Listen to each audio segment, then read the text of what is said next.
तर आज आपण तुम्ही जसं थंबनेल बघितलंच आहे, रसायनशास्त्र केमिस्ट्री या विषयातले MPSCमधले जेवढे पण क्वेश्चन विचारले आहेत PYQजमध्ये ते सगळे क्वेश्चन आपण करणार आहोत. तर ह्या व्हिडिओला तुम्ही एंडपर्यंत पाहिलं तरच फायदा आहे, मध्येच सोडून देतात. कारण मी मागच्या व्हिडिओमध्ये जे एन्व्हायरमेंटचं कवर केलेलं आहे, पर्यावरणाचे सगळे PYQ मी एका व्हिडिओमध्ये कवर केले आहेत, ते तुम्ही जाऊन बघू शकता. तिथे मी जेव्हा पाहिलं की फक्त 10% मुलं हे लास्टपर्यंत व्हिडिओ बघतात, बाकी बघतच नाहीत. कारण कॉम्पिटिशन तेवढीच आहे, माहिती आहे ना तुम्हाला. 2 लाख फॉर्म भरतात, सिलेक्ट घेत होतात 500 ते 600 लोक सिलेक्ट होतात. मग तसंच आहे आता इथे पण तुम्ही बघू शकता. आता जर इथे हे व्हिडिओ स्टार्ट करतील, बघतील काही मिनटं आणि नंतर सोडून देतील, मग काय फायदा आहे मग त्याचा. आत्ताच बघा ना, पूर्ण बघा ना व्हिडिओ. एक व्हिडिओ बघताय, पूर्ण व्हिडिओ बघा, पूर्ण डिटेल्स घ्या, मगच पुढे जा.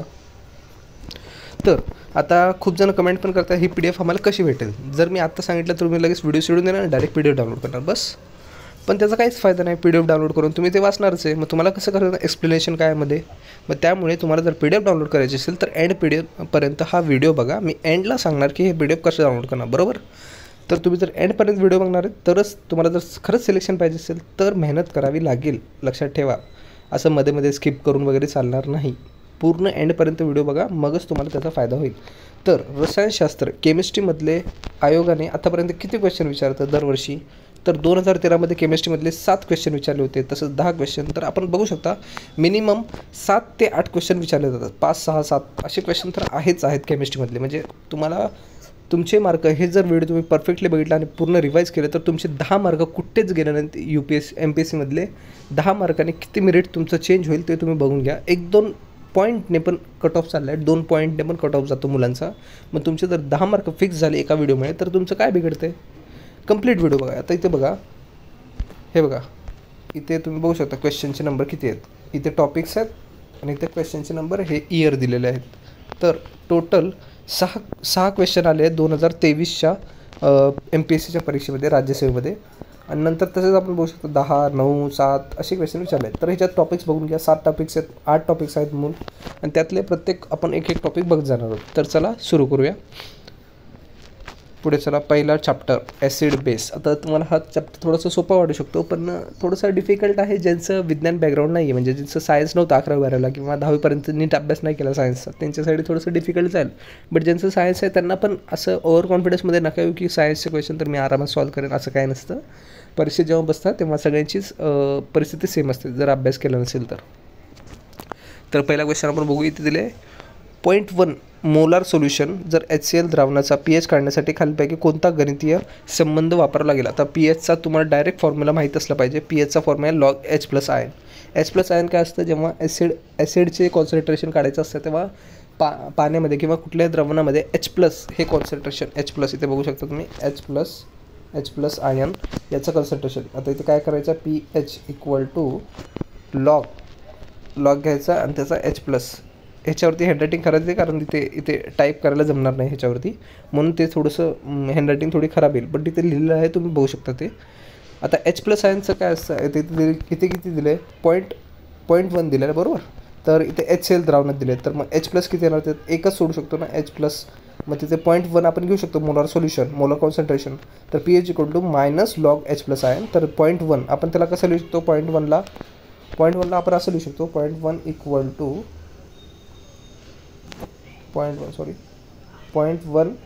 आपण कसं लिहू शकतो, 1 × 10⁻⁻1. कारण हा पॉईंट आपण जर इकडे सरकवायचा आहे, जर आपल्याला हा पॉईंट इकडे न्यायचा आणखी, तर ह्याला 10ने गुणावं लागेल, बरोबर.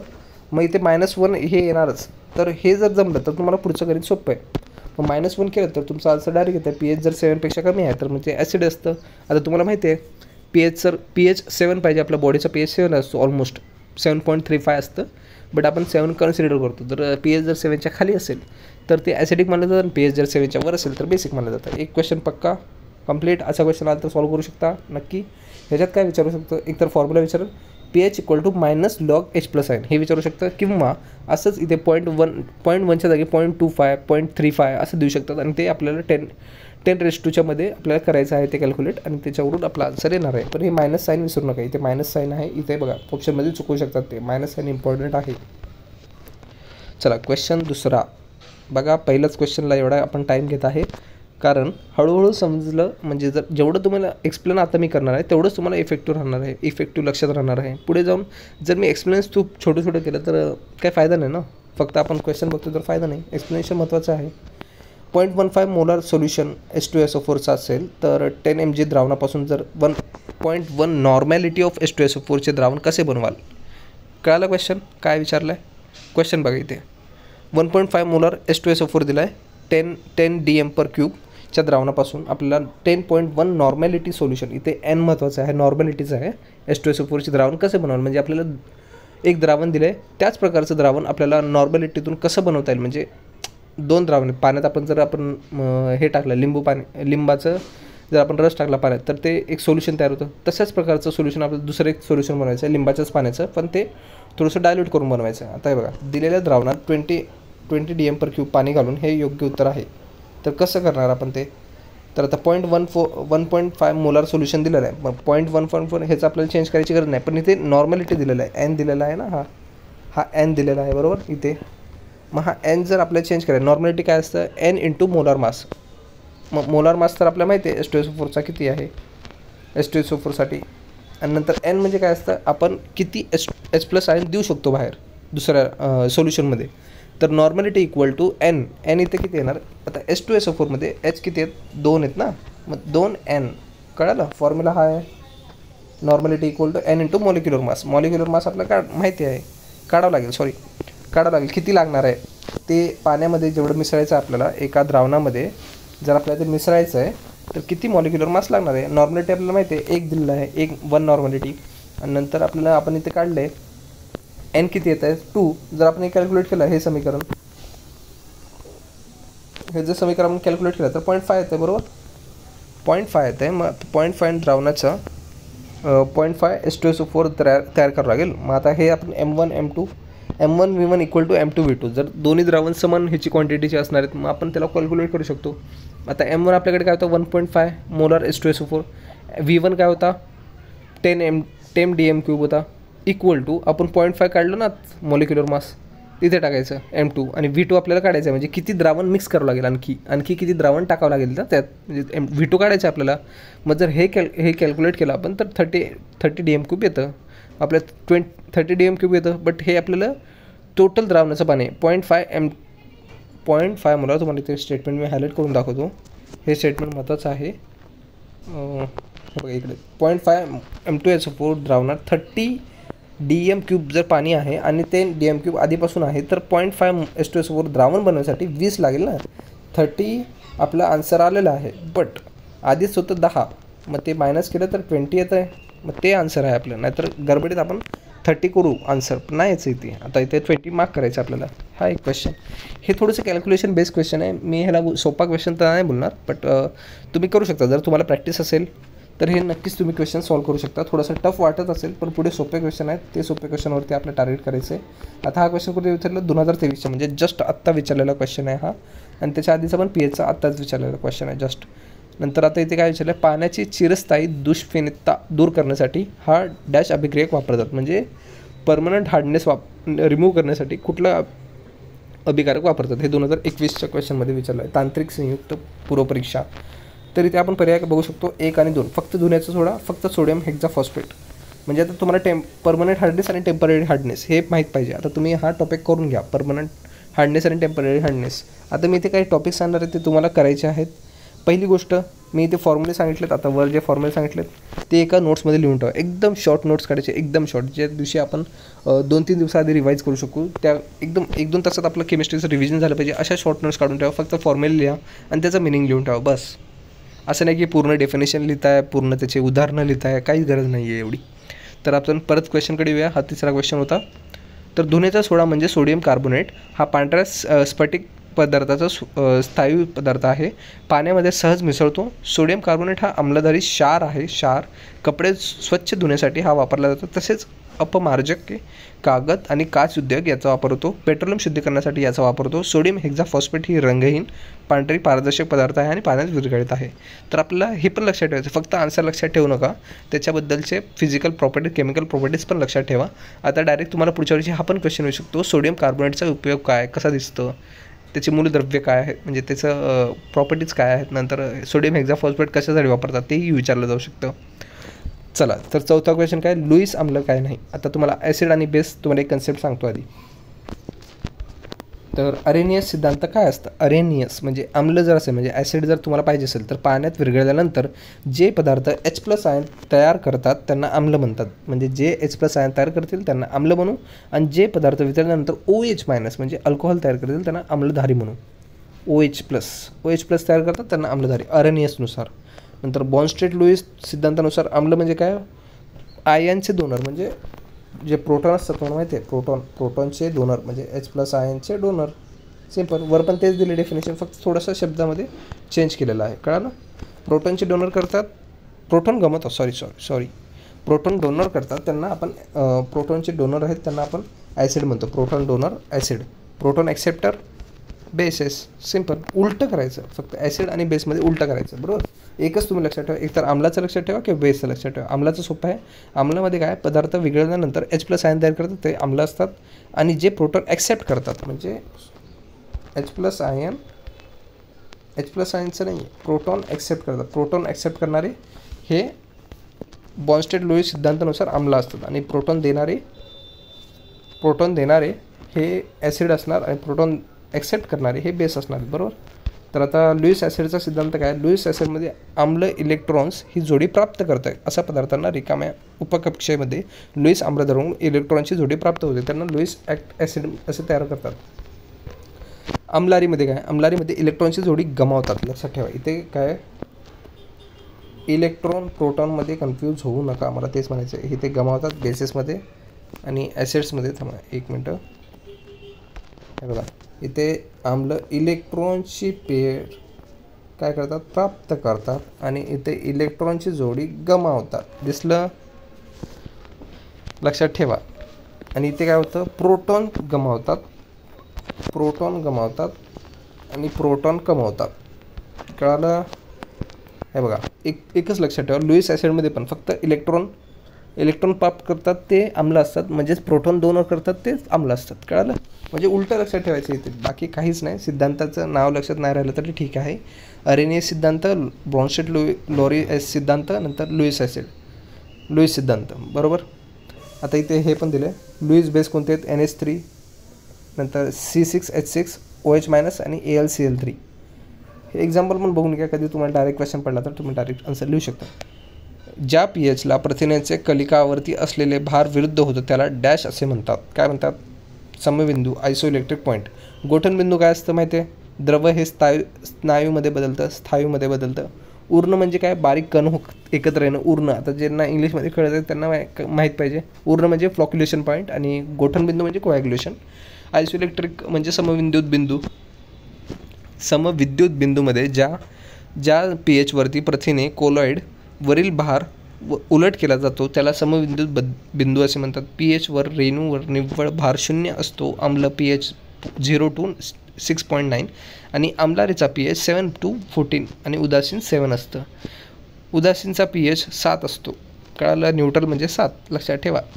आता इथे काही ॲसिड दिलेत, हे बघा. तर वरचं वाचण्यापेक्षा इथले हे जे टेबल आहे तो तुम्ही कॉपी करून घ्या, कारण हे छोटे क्वेश्चन आहेत तर येऊ शकतात आले तर.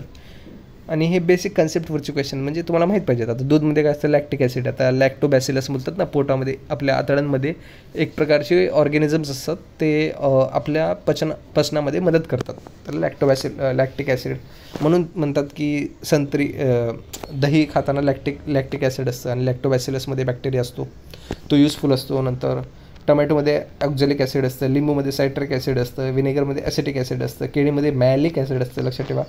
चिंचमध्ये टार्टरिक असतं, संत्रीमध्ये सायट्रिक असतं, आणि दूधमध्ये पण लॅक्टिक असतं. तर आम्लाचा उपयोग रंग, स्फोटक द्रव्ये यांच्या निर्मिती, DNA सुद्धा आम्ल आहे. DNA म्हणजे काय, DNAचा तुम्ही फुल फॉर्म खाली लिहा कमेंटमध्ये. चला, कमेंटमध्ये पण थोडीशी मेहनत करा, कमेंटमध्ये पण आन्सर द्यायचे आहेत. मी मध्ये क्वेश्चन विचारेल, कमेंट लिहा. आता पहिला मी तुम्हाला फॉर्म्युला म्हणला होता नॉर्मॅलिटीचा, तो फॉर्म्युला कमेंट करा. चला लवकर कमेंट करा. ठीक आहे. अम्लारी बेस हा असा पदार्थ आहे ज्याच्या पदार्थ पाण्यातून हायड्रोक्साईड हे उपलब्ध करून देतात आणि सुमारे याचा पी एच 7च्या वर असणार आहे, 14पर्यंत असतो स्केल ती. रक्त, पोटॅश, कपडे धुण्याचा सोडा. आता हे बघा डायरेक्ट इथे क्वेश्चन पडू शकतो, कपडे धुण्याच्या साबणामध्ये कुठलं डॅश सूत्र असतं. म्हणजे आता तुम्हाला हे 4 देतील आणि त्यातलं विचारू शकतात कपडे धुण्याच्यामध्ये कुठलं सूत्राचं हे असतं कंपाऊंड. तर NaOH, sodium hydroxide, potassium hydroxide, calcium hydroxide, magnesium hydroxide. आता पोटॅशियम हायड्रॉक्साईड आंघोळीच्या साबणामध्ये, रंगसफेदीकरणासाठी कॅल्शियम हायड्रॉक्साईड, आम्लविरोधी औषधे मॅग्नेशियम हायड्रॉक्साईड, खते NH4 अमोनियम हायड्रॉक्साईड. पुढीलपैकी कोणते क्षार शरीरातील आम्ल क्षार संतुलन राखते? कुठले क्षार लागते बघा लक्षात ठेवा. आता एक क्वेश्चन डायरेक्ट येऊ शकता 2015च्या पूर्वमध्ये विचारलेला आहे. ॲसिड बेस संतुलन कोण राखतं? 2 पर्याय, सोडियम. तुम्हाला माहिती आहे आता ॲसिड बेसचा बॅलन्स एक मोठी प्रोसेस आहे जी बॉडीमध्ये फॉर्म होते किडनीच्या DCT म्हणजे डिस्टिल कन्व्होल्युटेड ट्युब्यूलमध्ये सोडियमचं एक्सचेंज होतं. आता सोप्या भाषेत जर बोलायचं गेलं. नंतर इथे एक दिला आहे, एक पॉईंट आहे तो खूप इम्पॉर्टंट आहे. अल्डेस्टोरॉन हा अल्टरनॅली ग्लँडने सिक्रेट केला जातो जो रक्तातील सोडियम नियंत्रण करतो. हा डायरेक्ट क्वेश्चन बायोलॉजीमध्ये तुम्हाला पडू शकतो, हा महत्त्वाचा आहे. सॉरी थोडंसं हँग झालं, सॉरी. क्षार समृद्ध म्हणजे 7 तर न्यूट्रल आहे तुम्हाला माहिती आहे. ॲसिड बेस संतुलन हे सोडियम आणि हायड्रोजनद्वारे राखले जातं. क्षाराचे द्रावण हे उदासीन असल्यामुळे त्यातील आम्ल व आम्लधर्मी नाहीसा होतो, त्यामुळे आम्लधर्मी नाहीसा करण्यासाठी रसायनांना आम्लधारी म्हणतात. अल्डोस्टेरॉन हा अधिक वृत्तीद्वारे स्त्रावला जातो व जो रक्तातील सोडियम आयनाचे नियंत्रण करतो. नेफ्रॉन लूप ऑफ हेनलेच्या चढती नलिका ही सोडियमसाठी भेदक असते आणि नेफ्रॉनचे खाली DCT हायड्रोजन आयनच्या स्त्रवण होते, त्यामुळे रक्तातील ॲसिडिटी आम्लपणा संतुलित राखण्यास मदत होते.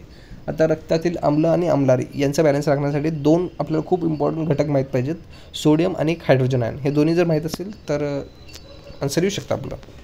आता इथे मागे पण सांगितलं होतं तुम्हाला खाण्याच्या सोड्यासाठी सोडियम क्लोराईड. आपण खाण्याच्या सोड्याला काय म्हणतात? Sodium chloride. हे पण लक्षात ठेवा, साधं विचारू शकतात. ब्लिचिंग पावडर, सोडियम कार्बोनेट म्हणजे पेट्रोल शुद्धीकरणासाठी वापरला जातो. सोडियम बायकार्बोनेट का आपण खाण्याच्या सोड्यामध्ये भज्यामध्ये किंवा पिठामध्ये वगैरे घालतो, ते पीठ फुगवण्यासाठी ते काय घालतो? Sodium bicarbonate. बायको जेवण बनवते, बायकार्बोनेट. लक्षात ठेवा. Acid base theory, Lewis. आता मी मागे सांगितलं लुईस ॲसिड काय असतं, लुईस बेस काय असतं, कोण ॲक्सेप्ट करतं, कोण डोनेट करतं. इलेक्ट्रॉन ॲक्सेप्टर काय असतात? ॲसिड. प्रोटॉन डोनर काय असतात? ॲसिड. इलेक्ट्रॉन डोनर कोण असतात सांगा, खाली कमेंट करा. चला. ॲलम इज डबल सल्फेट ऑफ. आता तुरटी हे काय आहे? तुरटीचा फॉर्म्युला तुम्हाला माहिती आहे, इथे दिला बघा आपण. K2SO4 Al2SO4 3 thrice and 24 H2O हे तुरटीचं सूत्र आहे. ॲलममध्ये ॲल्युमिनियम, पोटॅशियम, ॲलम असे म्हणतात. ओके. आता खालीपैकी ॲसिड आणि त्यांच्या जोडी दिले. तुम्हाला मी मागे एक टेबल दाखवला होता, विनेगर, ॲसिटिक ॲसिड, संत्रीमध्ये कुठलं असतं, चिंचमध्ये कुठलं असतं. ते टेबलचा वापर करून हे क्वेश्चन लगेच सॉल्व्ह होतो. म्हणून तुम्हाला म्हणलं होतं टेबल लक्षात ठेवा आणि लिहून ठेवा एका ठिकाणी, बरोबर. चला पुढे बघू. हां, इथे तुम्हाला हे स्केल दिले आहे. मी जे pH करतो आहे ते इथे pHची स्केल आहे. म्हणजे बघा 7 म्हणजे न्यूट्रल, त्याच्या कमी जे असेल ते ॲसिड्स असतात, म्हणजे HCl जे आपल्या पोटात जाठर रस असतं ते खूपच अधिक तीव्र ॲसिड असतं. आणि नंतर लिंबू रस, विनेगर, टोमॅटो रस, काळी कॉफी, आम्ल पाऊस असे एक स्केल आहे, ती लक्षात ठेवा. नंतर पुढे जे बेसिस म्हणजे अल्कली असतात, आम्लारी, त्यांचे स्केल आहे. NaOH, चुन्याची निवडी, मिल्क ऑफ मॅग्नेशिया, टूथपेस्ट, हे सगळे बेसिक आहेत. मिक्सचर ऑफ ब्लू विट्रॉल काय असतं सांगा आता? Copper sulphate. And milk of lime is known as Bordeaux. हे मिक्सचर कशासाठी यूज करतात? आता हे तुम्हाला माहीत असणं माझ्या मते नसणार माहीत, कारण हे नॉर्मल क्वेश्चन नव्हता, असंच डायरेक्ट कुठला तरी फॅक्चर उचलला असेल त्यावेळेसचा. मग बोर्डॉक्स मिक्स असतं ते कशासाठी वापरतात? फंगिसायडल असतं, म्हणजे जीवाणू मारण्यासाठी. बॅक्टेरिसायडल, फंगिसायडल हे मारण्यासाठी यूज केलं जातं हे. तर हे फक्त फॅक्ट म्हणून लक्षात ठेवा. कधी विचारलं होतं बघा 2000 वनसेवा 2014मध्ये. मी एवढे जुने क्वेश्चन पण घेत आहे, लक्षात ठेवा. म्हणून बोललेले सगळे क्वेश्चन कव्हर होणार जे पण आयोगाने विचारले त्या टॉपिकवरती. असिस्टंट पूर्व 2015मध्ये एक क्वेश्चन विचारला, अतिशय परिणामकारक बुरशीनाशक बोर्डॉक्स हे कॉपर सल्फेट आणि लाईमपासून तयार केलं जातं. बघा डायरेक्ट क्वेश्चन आहे. म्हणून म्हणतो MPSC PYQ रिपीट करते, खूप वेळा रिपीट करते. एकच क्वेश्चन 10 वेळा पण रिपीट होऊ शकतो आणि ते फक्त कन्सेप्ट फिरवते, बाकी काहीच नाही. कारण म्हणून PYQज खूप इम्पॉर्टंट आहे MPSCच्या तयारीत. आता चला पुढचा क्वेश्चन बघूया. पुढीलपैकी 2 विधांपैकी कोणते योग्य आहे? जो सोडा सर्वसाधारणपणे स्वयंपाकघरात चविष्ट कुरकुरीत भजी तयार करण्यासाठी वापरला जात आहे तो बेकिंग सोडा. बेकिंग सोडा हा सोडियम कार्बोनेट आहे. बघा कार्बोनेट बनवतो का? बाई खाण्याचा सोडा बायकार्बोनेट, लक्षात ठेवा. वॉशिंग सोडा घरेलू कामकाजात स्वच्छता म्हणून वापरला जातो. काच व साबण, कागद उद्योगात वापरला. वॉशिंग सोडा हे सोडियम हायड्रोजन कार्बोनेट असतं. बघा आता कुठलं येतं बरोबर. मी तुम्हाला म्हणतो बायकार्बोनेट. बायको जेवायला बनवते, जेवायला बनवताना काय भजे बनवते, भजेमध्ये काय टाकतो आपण सोडियम बायकार्बोनेट. मग इथे बरोबर आहे का स्टेटमेंट? नाही, कॅन्सल. डायरेक्ट दोन्ही चुकीचे आहेत. वॉशिंग सोडा थोडे ना सोडियम हायड्रोजन बायकार्बोनेट आहे. सोडियम कार्बोनेट तुम्हाला म्हणलं जसं की खायचा सोडा आहे त्याला आपण म्हणतो. ॲसिडिटी कमी करण्यासाठी सुद्धा वापर केला जातो. आता कधी कधी ॲसिडिटी होते तर घरचे काय म्हणतात, सोडा टाक, सोड्यामध्ये थोडंसं पाणी टाक आणि पी, ॲसिडिटी कमी होते, कारण ते आम्लारी आहे. नंतर सोडियम कार्बोनेट. सोडियम कार्बोनेट काय आहे? हे पांढरं स्फटिकीकरण दुवा आहे. ते पाण्यात सहज मिसळतो. सोडियम कार्बोनेट अपघटक केले तर सोडियम कार्बोनेट तयार होतं. रेणुसूत्र Na2CO3H2. आम्लधारी क्षार आहे. कपडे धुण्यासाठी याचा वापर करतात. डिटर्जंट, कागद उद्योग याचा वापर होतो. पेट्रोलियम शुद्धीकरणासाठी याचा वापर होतो. बरोबर. नंतर इथे काय दिलं आहे आता हे 2013चं क्वेश्चन आहे. राज्यसेवा पूर्व 2013, 10 वर्षा पहिलेचा क्वेश्चन आहे हा, 10-11 वर्षा पहिलेचा. पांढऱ्या कपड्यावरती पडलेला वर्णाचा डाग साबण लावल्यानंतर लालसर तपकिरी होतो. तो अधिक पाण्याने धुतल्यावर तो पुन्हा पिवळा होतो व त्याला लालसर तपकिरी रंग होतो. कारण विचारले, कारण रिॲक्शन होते त्याच्यामध्ये. आम्लारी बेस अशी रसायने तयार करतात ज्यात OH हायड्रॉक्सिल ग्रुप प्रमुख घटक आहे व पाण्याच्या द्रावणामध्ये जास्त आयन तयार होतात. सामान्य हे नैसर्गिकतः बेसिक आहे आणि साबणाचे पोटॅशियम हायड्रॉक्साईड व सोडियम हायड्रॉक्साईड असते. KOH आणि NaOH असतं. दोन्ही आम्लारी असल्यामुळे वर्णाच्या हळद असते आणि त्यामुळे हळद काय आहे? ॲसिड आहे आणि हे काय? बेस आहे. मग ह्यांची दोन्हीमध्ये रिॲक्शन होते आणि तांबडा रंग प्राप्त होतो. तांबडा रंग हा बेसिक गुणधर्म प्रदर्शित करतो आणि आम्लारी हा निळाच राहतो, तर लाल लिटमस निळा होतो. ही लिटमस पेपरची टेस्ट तुम्हाला माहिती असेल, तुम्ही केलं असेल शाळेमध्ये, प्रयोगशाळेमध्ये. आम्लारीमध्ये निळा लिटमस निळाच राहतो आणि लाल लिटमस निळा होतो. कळालं? आम्लारीमध्ये which of the following factors affect the disinfection process of the chlorination. हे फक्त लक्षात ठेवा. 2013चा क्वेश्चन आहे, अभियांत्रिकीमध्ये विचारलं आहे. Form of cooling, concentration, chlorine concentration, temperature, number of type of organism आणि pH. हे इम्पॉर्टंट आहे. आता मोस्ट इम्पॉर्टंट धातू अधातूमध्ये हिऱ्यांचा कार्बनाचा एक अणू आहे आणि कार्बनच्या इतर अणूंनी डिंबटिंब रचनेने घेरलेला असतो. चतुष्पृष्ठीय म्हणजे टेट्राहेड्रल. द क्रिस्टलाइन फॉर्म आणि non crystalline form. Allotropes of carbon म्हणजे कार्बनचे अपरूपे. क्रिस्टलाइन फॉर्म हिरा, ग्राफाईट, फुलरिन हे 3 असतात क्रिस्टलाइन फॉर्ममध्ये. म्हणजे एका स्ट्रक्चरमध्ये ते बांधलेले असतात. आणि अमॉर्फस फॉर्म म्हणजे आपण बोलू शकतो दगडी कोळसा, असं पिठासारखं होतं त्याला आपण नॉन क्रिस्टलाइन बोलू शकतो. स्फटिकीकरण स्वरूपात अणूंची रचना नियमित व निश्चित असते. अणूंची रचना नियमित नसते. द्रवांचा उच्चांक उच्च असतं. आता तुमचं एक स्ट्रक्चर आहे, तुम्हाला बघा इथे मार्क करतो पण, हे द्रवांचं उच्चांक उच्च असतं आणि द्रवांचं कमी असतं. बरोबर. स्ट्रक्चर जर मजबूत आहे तर त्याला मेल्ट करण्यासाठी, बॉईल करण्यासाठी तापमान जास्तच लागणार आहे. निश्चित भौमितिक रचना, तीक्ष्ण कडा आणि सपाट पृष्ठभाग असतात. भौमितिक रचना, कडा, सुपृष्ठभाग, सपाट नसतात. आता हिरा, ग्राफाईट आणि फुलरिन. हिरा कुठे आढळतो? आठवा, मध्य प्रदेशच्या पन्ना हिरा तुम्हाला माहिती आहे. पन्ना हिरे काही लोक घालतात, पण पन्ना हिरा मध्य प्रदेशात आढळतो. गोलकोंडा कर्नाटकामध्ये हिरा आढळतो. ग्राफाईट भारतात आढळतो थोड्या प्रमाणात. रशिया, न्यूझीलंड, अमेरिकामध्ये फुलरिन निसर्गात थोड्या प्रमाणात काजळीमध्ये आढळतात. रचना काय आहे ते लक्षात घ्या. शेजारच्या 4 कार्बन अणुशी संयुज्य म्हणजे टेट्राहेड्रल एक त्रिकोणी टाईपची रचना बनते. नंतर कार्बन, आता ही ग्राफाईटची रचना काय असते? कार्बनच्या प्रत्येक अणुशी शेजारील 3 कार्बनच्या अणुसोबत बांधील व त्याचे प्रतलीय षटकोनी आहे.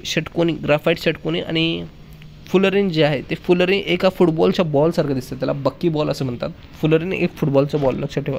इथे मी गोल करतो फुटबॉलने, असं फुटबॉल बघितलं ना त्यांनी, तशा टाईपचा फुलरिनचा बॉल बनतो, त्याला बक्की बॉलसुद्धा म्हणतात. आणि पंचकोनी, षटकोनी स्वरूपात आढळला जातो. तेजस्वी, कठीण तर असणारच हिरा. द्रवणांक 3,500 आहे. कोणत्याही द्रावणात विरघळत नाही. आम्लारीचा परिणाम होत नाही. खूप महत्त्वाचा पॉईंट आहे हा. आम्लारीचा परिणाम होत नाही हिऱ्यावरती, लक्षात ठेवा. विद्युतचा दुर्वाहक आहे कारण त्यात फ्री इलेक्ट्रॉन नसतात. आता तुमचं टेट्राहेड्रल स्ट्रक्चर आहे, मध्ये फ्री इलेक्ट्रॉन नाही आहेत. आणि उच्च तापमानावर तापवल्यास CO2 बाहेर पडतो. बरोबर. आणखी जर हिऱ्याला तापवलं तर आता CO2 बाहेर पडणार. कोळशाला तापूनच हिरा बनतो, बरोबर. तुम्ही ऐकलं पण असेल, जेवढा कोळसा तापतो तेवढा हिरा बनतो. तसंच आपलं आहे, जेवढी आपण मेहनत करू, जेवढा आपण हा व्हिडिओ पूर्ण बघू, तेवढं आपल्याला लक्षात राहणार आहे कॉन्सेप्ट वेगवेगळ्या. तर हा व्हिडिओ पूर्ण बघा, मध्येच सोडू नका. मी आतापर्यंत बोलतो आहे, आतापर्यंत आपले 50% जे व्ह्यूअर्स आहेत ते सोडून गेले पण असतील व्हिडिओ. आता ते तुमची कॉम्पिटिशन नाही आहेत, तिथेच त्यांची कॉम्पिटिशन संपली. ते सिलेक्ट होणारच नाही जे गेलेत ते. आता तुम्ही राहायला टिकून एंडपर्यंत राहा. आता एंडपर्यंत पण ह्याच्यातले पण अर्धे जाणार आहेत एवढं बोलून, पण ते एंडमध्ये जे राहतील ना तेच टिकणार आहेत. खरं तर तीच कॉम्पिटिशन खरी आहे तुमच्यासोबत. आणि जे एंडला राहतील त्यांनाच मी सांगणार आहे PPT कशी भेटणार आहे ही. विद्युत दुर्वाहक आहे आणि त्यात मुक्त इलेक्ट्रॉन नसतात आणि उच्च तापमानावर तापवल्यास CO2 बाहेर पडतो, सांगितलं आत्ताच. आता जे ग्रॅफाईट आहे ते काय, काळे मऊ ठिसूळ गुळगुळीत विद्युतचे सुवाहक आहे. घनता तुम्हाला माहिती आहे, इथे दिली आहे. बहुतांश द्रावक विरघळत नाही, द्रावकात विरघळत. आता जे फुलरेन आहे, बकमिन्स्टर फुलरेन, त्याला बकी बॉल, बकी ट्यूब या स्वरूपात रेणू असतात आणि एका फुलरेनमध्ये 30 ते 900 कार्बनचे अणू असतात.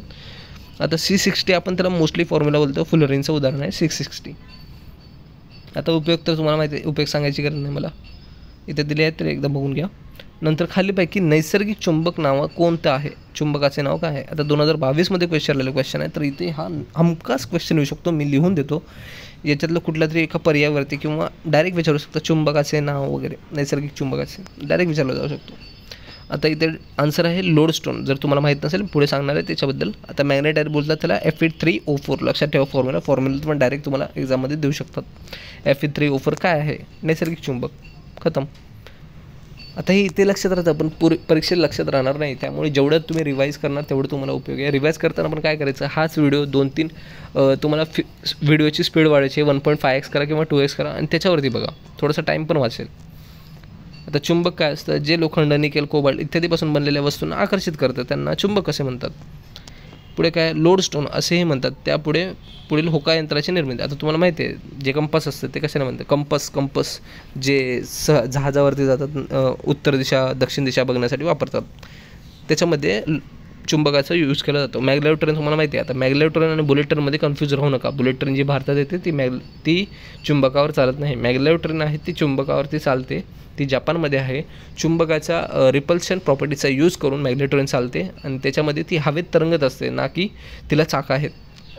तर ही जपानमध्ये असते, एवढं काही असं इम्पॉर्टंट नाही आहे यात. जर पाण्याची घनता 1000 kg असेल तर त्याची, आणि तांब्याची घनता जर 8.9 असेल तर त्याची तांब्याची सापेक्ष घनता म्हणजे काय, एखाद्या पदार्थाची घनता ही पाण्याच्या घनतेसोबत कंपेअर केली जातं, तर त्याला सापेक्ष घनता म्हणतात, रिलेटिव्ह डेन्सिटी. लक्षात ठेवा. वस्तुमान प्रति एकक घनफळास घनता असे म्हणतात. म्हणजे आता मास अपॉन व्हॉल्यूम जर केलं तर आपल्याला घनता भेटते, बरोबर. SI युनिट काय घनतेचं, किलोग्राम पर मीटर क्यूब, ग्राम पर सेंटीमीटर क्यूब, बरोबर. आता पाण्याची घनता आणि पाण्याची घनतेचे गुणोत्तर असतं, पदार्थाची घनता आणि पाण्याच्या घनताचे गुणोत्तर सापेक्ष घनता म्हणतात. P1 अपॉन P1 काय असतं, पदार्थाची घनता. P काय असतं, पाण्याची घनता. इथे आपल्याला क्वेश्चन दिलेलं आहे, जर आपण सॉल्व्ह केलं हे तर 8.9 येतं आणि सापेक्ष घनतेला एकक नसतं. लक्षात ठेवा, एकक नसतं, सापेक्ष घनतेला एकक नाही आहे. खालीलपैकी विधानांपैकी कोणते विधान बरोबर आहेत. 4 विधान दिलेत. हिरा हा विद्युतचा दुर्वाहक आहे. आता डायरेक्ट विधान तुम्ही बघू शकता, 2023च्या क्वेश्चनमध्ये विचारलेला आहे. आता इथे बघा, हिरा हा विद्युतचा दुर्वाहक आहे, कळालं. डायरेक्ट क्वेश्चन म्हणून तुम्हाला म्हणतो इम्पॉर्टन्स काय आहे PYQचं. हिरा हा विद्युतचा दुर्वाहक आहे, बरोबर. ग्राफाईटमध्ये द्वितीय पत्रासारखी रचना असते, बरोबर. ग्राफाईट हा विद्युतचा वाहक आहे, बरोबर. खडकाला भोग पाडण्यासाठी हिरा वापरतात, बरोबर. 4ही विधानं बरोबर आहेत, सगळे टिक करायचे आहेत. आता हे तुम्हाला मी पहिलं सांगितलं आहे, ग्राफाईट, हिरा वगैरे काय असतं.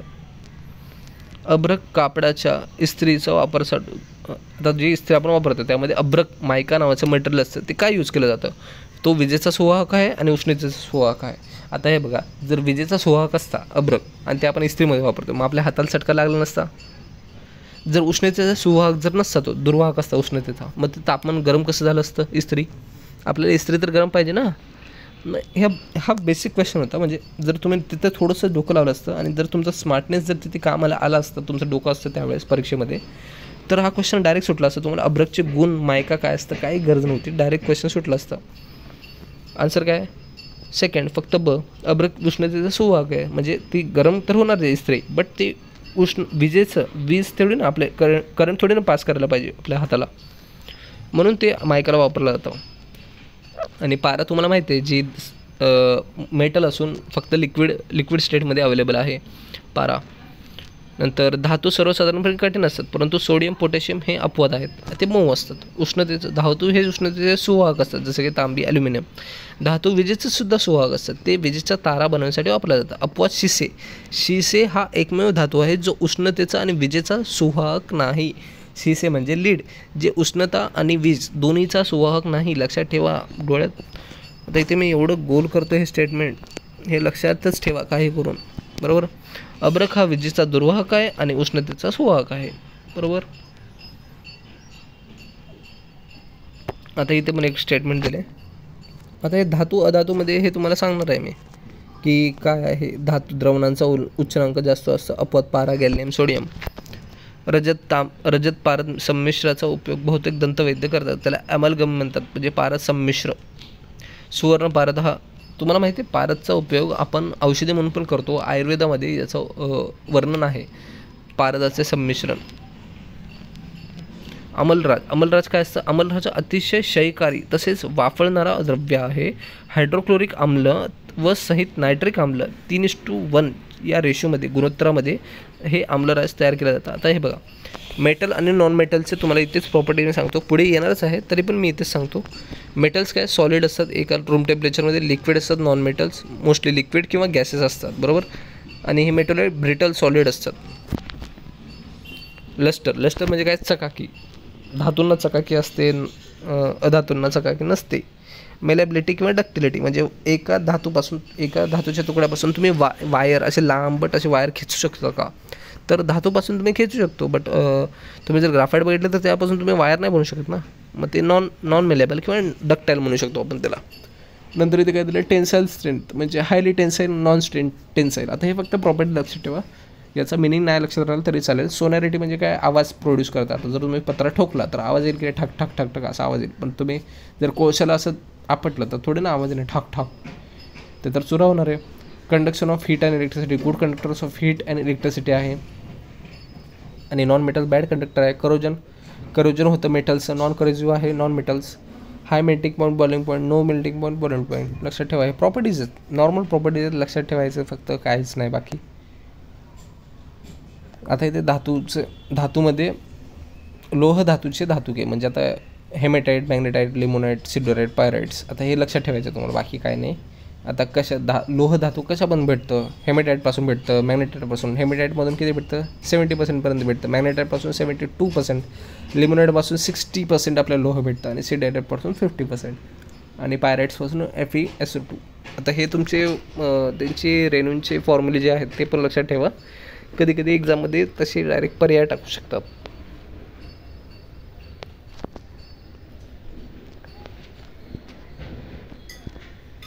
आता पुढे आपण बघूया लोहाचे संमिश्र. स्टील आणि पोलाद कसं बनतं? लोह प्लस कार्बन. लक्षात ठेवा.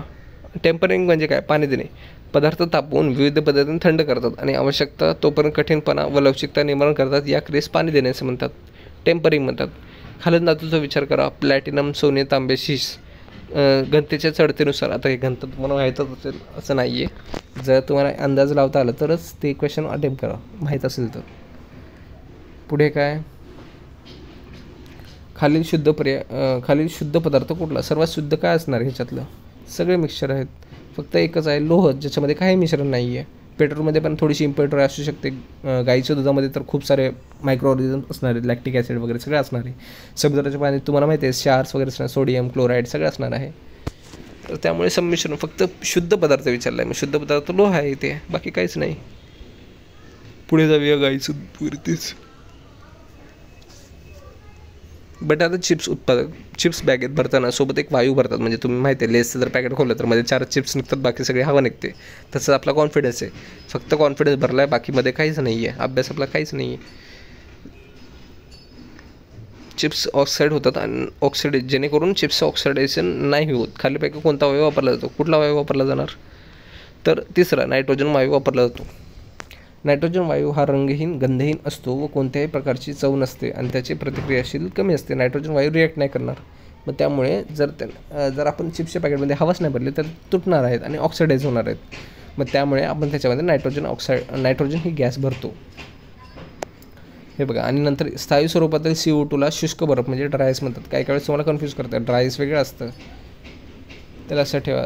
जर फुग्यामध्ये कोरडी हवा भरली तर त्यामध्ये असलेल्या 79% नायट्रोजन आणि 21% ऑक्सिजन कोणत्या घटकातील 25 सेल्सिअसला सर्वप्रथम बाहेर पडेल. ह्याच्यात खूप मस्त कन्सेप्ट वापरले, ज्याचं वस्तुमान म्हणजे जसं की ऑक्सिजनचं अणुअंक किती आहे, 8 आहे बरोबर, आणि अणुवस्तुमान 16 आहे. नायट्रोजनचं ऑक्सिजनपेक्षा हलका असतो. अणुवस्तुमान किती आहे नायट्रोजनचं, इथे दिलं आहे. अणुवस्तुमान 7 आहे, अणुअंक 7 आहे आणि अणुवस्तुमान 14 आहे. आता अणुअंक आणि अणुवस्तुमान हे काय असतं मी पुढे सांगणार आहे, तर थोडंसं धीर धरा आणि पुढे एंडपर्यंत व्हिडिओ बघा. म्हणून म्हणतोय एंडपर्यंत व्हिडिओ बघा, 10 वेळा बोलतोय मी. नंतर कमेंट करणार नाही समजलं, पुढे आहे व्हिडिओमध्ये सांगितलं आहे मी ते. तर अणुअंक ह्याचा ऑक्सिजनचा 16 आहे आणि नायट्रोजनचा 14 आहे. मग कोण हलका आहे, अणुवस्तुमान. तर नायट्रोजनचं हलका आहे ना, मग ते आधी निघणार ना फुग्यातून, आधी नायट्रोजन निघणार मग ऑक्सिजन निघणार. सोपा क्वेश्चन होता. फक्त जर तुम्हाला अणुवस्तुमान माहीत असेल आणि थोडंसं तुम्हाला डोकं असेल तिथे त्यावेळेस, तर तुम्ही ते करू शकता सॉल्व. मी असं म्हणत नाही की डोकं नाही कोणा, सर्वांना डोकं आहे. फक्त एक्झामच्या वेळेस काय होतं, आपली मेंटॅलिटी नसते. एक्झामच्या वेळेस आपण खूप चंचल मनाचे असतो, एनजियस असतो, आपण खूप घाबरतो. मग त्यामुळे आपलं तिथे डोकं चालत नाही, मी ते म्हणतो आहे.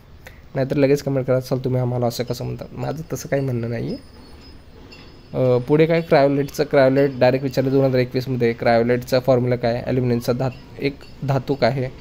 स्फटिक पदार्थांची रचना कशी असते, भौमितिक रचना असते, द्रवबिंदू असतो, निश्चित द्रवबिंदू, नुवर्ती गुणधर्म असतो. पायरेट्सला मूर्ख सोनं म्हणजे फुल्स गोल्ड. आता एकदम सोन्यासारखं दिसतं म्हणून त्याला फुल्स गोल्ड असे म्हणतात. चला आता आपण पुढचा चॅप्टर होत आहे अणुरेणू. आता ह्यातलं पण खूप इम्पॉर्टंट चॅप्टर आहे हा फिजिक्समध्ये पण तुम्हाला ह्याच्यात थोडेसे कन्सेप्ट येणार आहेत, ते तुम्हाला लक्षात ठेवायचं आहे. चला बघू थोडं 1 मिनटं. तर अणुरेणू हा चॅप्टर आहे. तर हायड्रोजनच्या अणूमध्ये आयोनायझेशन ऊर्जा किती असते. तर हायड्रोजनच्या अणूमध्ये एकच ऑर्बिट असते. तर ionisation energy in the first orbit म्हणजे पहिल्याच ऑर्बिटमध्ये 13.6 असते. तर खालीपैकी आयोनायझेशन एनर्जी काय असते, म्हणजे एखाद्या इलेक्ट्रॉनला म्हणजे एखाद्या त्याच्या ऑर्बिटमधून जर बाहेर काढायचं असेल तर किती एनर्जी ते आपल्या ॲटमला द्यावं लागेल. तर 13.6 EV जर आपण इलेक्ट्रॉन वोल्ट एनर्जी जर आपण ॲटमला दिली तर ती इलेक्ट्रॉन बाहेर सोडतो. खालीपैकी कोणत्या अणूमध्ये न्यूट्रॉन नसतो हायड्रोजन. तर हायड्रोजनमध्ये एक प्रोटॉन आणि एक इलेक्ट्रॉन असतो. तसेच ड्यूटेरियममध्ये एक प्रोटॉन एक न्यूट्रॉन असतो. आणि ट्रिटियममध्ये एक न्यूट्रॉन आणि 2 न्यूट्रॉन असतात. फक्त हायड्रोजनमध्ये एक न्यूट्रॉन नसतो. तर हे लक्षात ठेवा. हायड्रोजन एक्झाम्पल खूप महत्त्वाचं आहे. आणि न्यूट्रॉन कोण शोधलं होतं, जेम्स चॅडविक.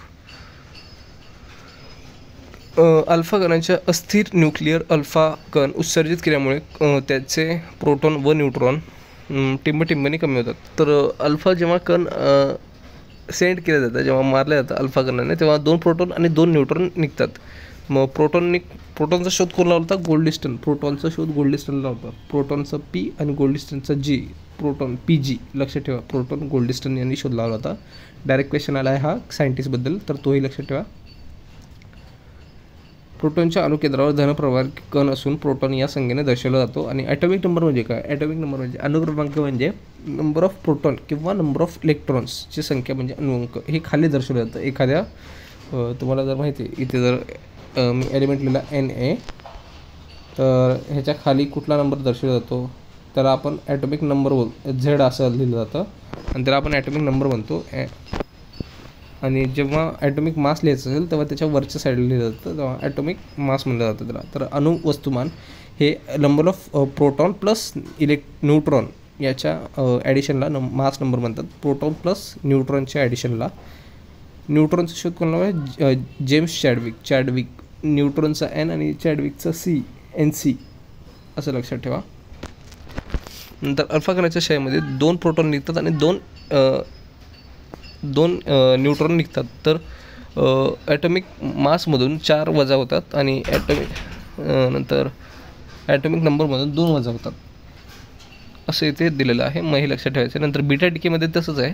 बीटा डिकेमध्ये एक इलेक्ट्रॉन निघतो. मग इलेक्ट्रॉन निघाल्यामुळे आपल्या जर ॲटॉमिक नंबरमध्ये काही फरक पडणार नाही. इलेक्ट्रॉन उलटा आपला प्रोटॉन वाढणार आहे, प्रोटॉनची संख्या, तर Z+1 होणार आहे. इथे तुम्ही बघू शकता, जर बीटा डिकेमध्ये Z+1 होणार म्हणजे ॲटॉमिक नंबर +1 आणि ॲटॉमिक मास नंबर तसाच राहणार आहे. तर अनचेंज्ड, ए अनचेंज्ड. गामा डिकेमध्ये तर काहीच निघत नाही, म्हणजे प्रोटॉन निघत नाही आणि इलेक्ट्रॉन निघत नाही. मग ते ए आणि झेड तसंच अनचेंज राहणार आहेत. तर हा एक क्वेश्चन येऊ शकतो. खालीपैकी कोणत्या अष्टकाचा नियम पाळत नाही? अष्टकाचा नियम म्हणजे काय? कुठल्याही ऑर्बिटमध्ये 8 इलेक्ट्रॉन जर असतील तर त्याला कंप्लीट मानलं जातं आणि 8 नसेल तर इनकम्प्लीट मानलं जातं. तसेच बेरियम क्लोराईड, बोरॉन ट्रायक्लोराईड, फॉस्फरस पेंटाक्लोराईड. आता इथे तुम्हाला सगळ्यांचे ॲटॉमिक नंबर माहीत असेल तर तुम्ही ते शेलमध्ये किती शेलमध्ये कुठले आहेत, जर 8 नसतील तर त्याला आपण अनस्टेबल बोलतो आणि ते अस्तित्वात नाही करत. आता हे सगळ्यांमध्ये अस्तित्वात नाही आहेत, म्हणजे कोणीच पाळत नाही म्हणून वरील सर्व दिलेलं आहे. एकाहीमध्ये 5पेक्षा म्हणजे 8पेक्षा जास्त आहेत इलेक्ट्रॉन, त्याच्यामुळे त्याला आपण अष्टकाचा नियम पाळत नाही असे म्हणतो. आणि एल या कक्षेत 2 इलेक्ट्रॉन आहेत म्हणजे अष्टक स्थिर आहेत. आता एल कक्षा म्हणजे दुसरी, सेकंड कक्षेमध्ये, आता केमध्ये पहिली कक्षामध्ये 2 असतात, एलमध्ये 8 असतात, एममध्ये 18 असतात आणि एनमध्ये 32. अशा 4 कक्षेमध्ये 32 असणार, तिसऱ्यामध्ये 18 असणार. हे लक्षात ठेवावं लागेल तुम्हाला. पुढे आपण ट्रिटियमचा अनुक्रमांक किती आहे? ट्रिटियम आता तुम्हाला सांगितलं तुम्ही, ट्रिटियम हे हायड्रोजन, ड्यूटेरियम आणि ट्रिटियम. तर हायड्रोजनचा अनुक्रमांक किती आहे? 1 आहे. ड्यूटेरियमचा पण 1च आहे अनुक्रमांक. मास ड्यूटेरियमचा 2 आहे आणि ट्रिटियमचा 3 आहेत अनुक्रमांक. इथे जर अनुक्रमांक विचारला तर प्रत्येकाचा 1-1 असणार आहे आणि मास जे असणार आहे म्हणजे ॲटॉमिक मास ते 2, 3, कारण ते त्यामध्ये आपल्या प्रोटॉन प्लस न्यूट्रॉन करायचे, बरोबर. आता जेव्हा पण तुम्हाला ए विचारलं जाईल, म्हणजे ए म्हणजे काय? ॲटॉमिक मास नंबर, तर तुम्हाला प्रोटॉन प्लस न्यूट्रॉन, हे प्लसचं साईन आहे, सॉरी, तर प्लस करायचं आहे प्रोटॉन प्लस न्यूट्रॉन. आणि जेव्हा ॲटॉमिक नंबर विचारलं जाईल तेव्हा ॲटलिस्ट नंबर ऑफ प्रोटॉन और नंबर ऑफ इलेक्ट्रॉन बघायचं आहे, कळलं. तर ट्रिटियममध्ये पण अनुक्रमांक किती आहे? 1च आहे. आणि ट्रिटियमचं जर मास विचारलं असतं तर ते आलं असतं 3, कळलं. आता इथे आपल्याला विचारलं आहे बॉन्ड पेअर आणि लोन पेअरमधलं कुठलं फोर्स ग्रेटर असतो. हे फक्त तुम्हाला क्रम लक्षात ठेवा, ह्याच्यात नक्की तुम्ही कन्सेप्ट लक्षात ठेवा कारण खूप डीप होईल ती. तर इथे काय दिलं आहे? पर्याय क्रमांक 2. तर डायरेक्ट तुम्ही पर्याय क्रमांक 2 काय आहे? बिजोड विजोड, विजोड बजोड, ओके, बनजोड आणि नंतर बनजोड विजोड असे काहीतरी आहे. तो सिक्वेन्स लक्षात ठेवायचा आहे फक्त तुम्हाला. तर विमुक्त जोडी, एक जोडी प्रतिकर्षित हे एकल जोडी बंद आणि बंद जोडी बंद जोडीपेक्षा जास्त असते.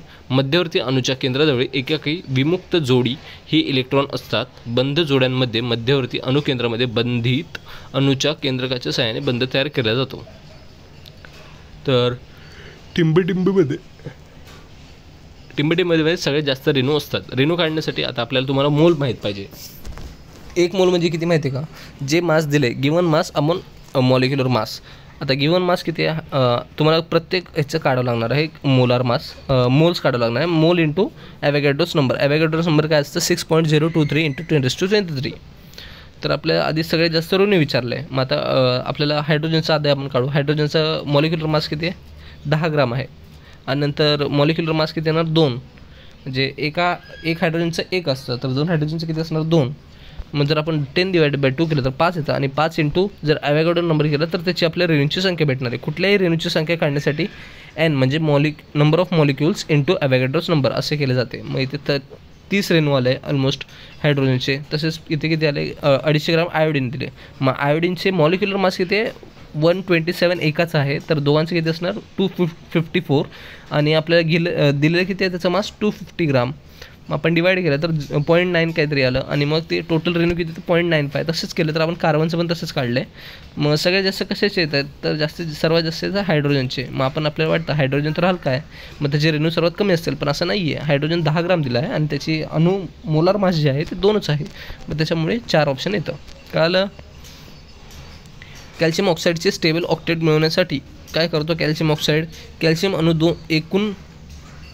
अणूकडून 2 इलेक्ट्रॉन ऑक्सिजनच्या अणूत जातात स्टेबल करण्यासाठी.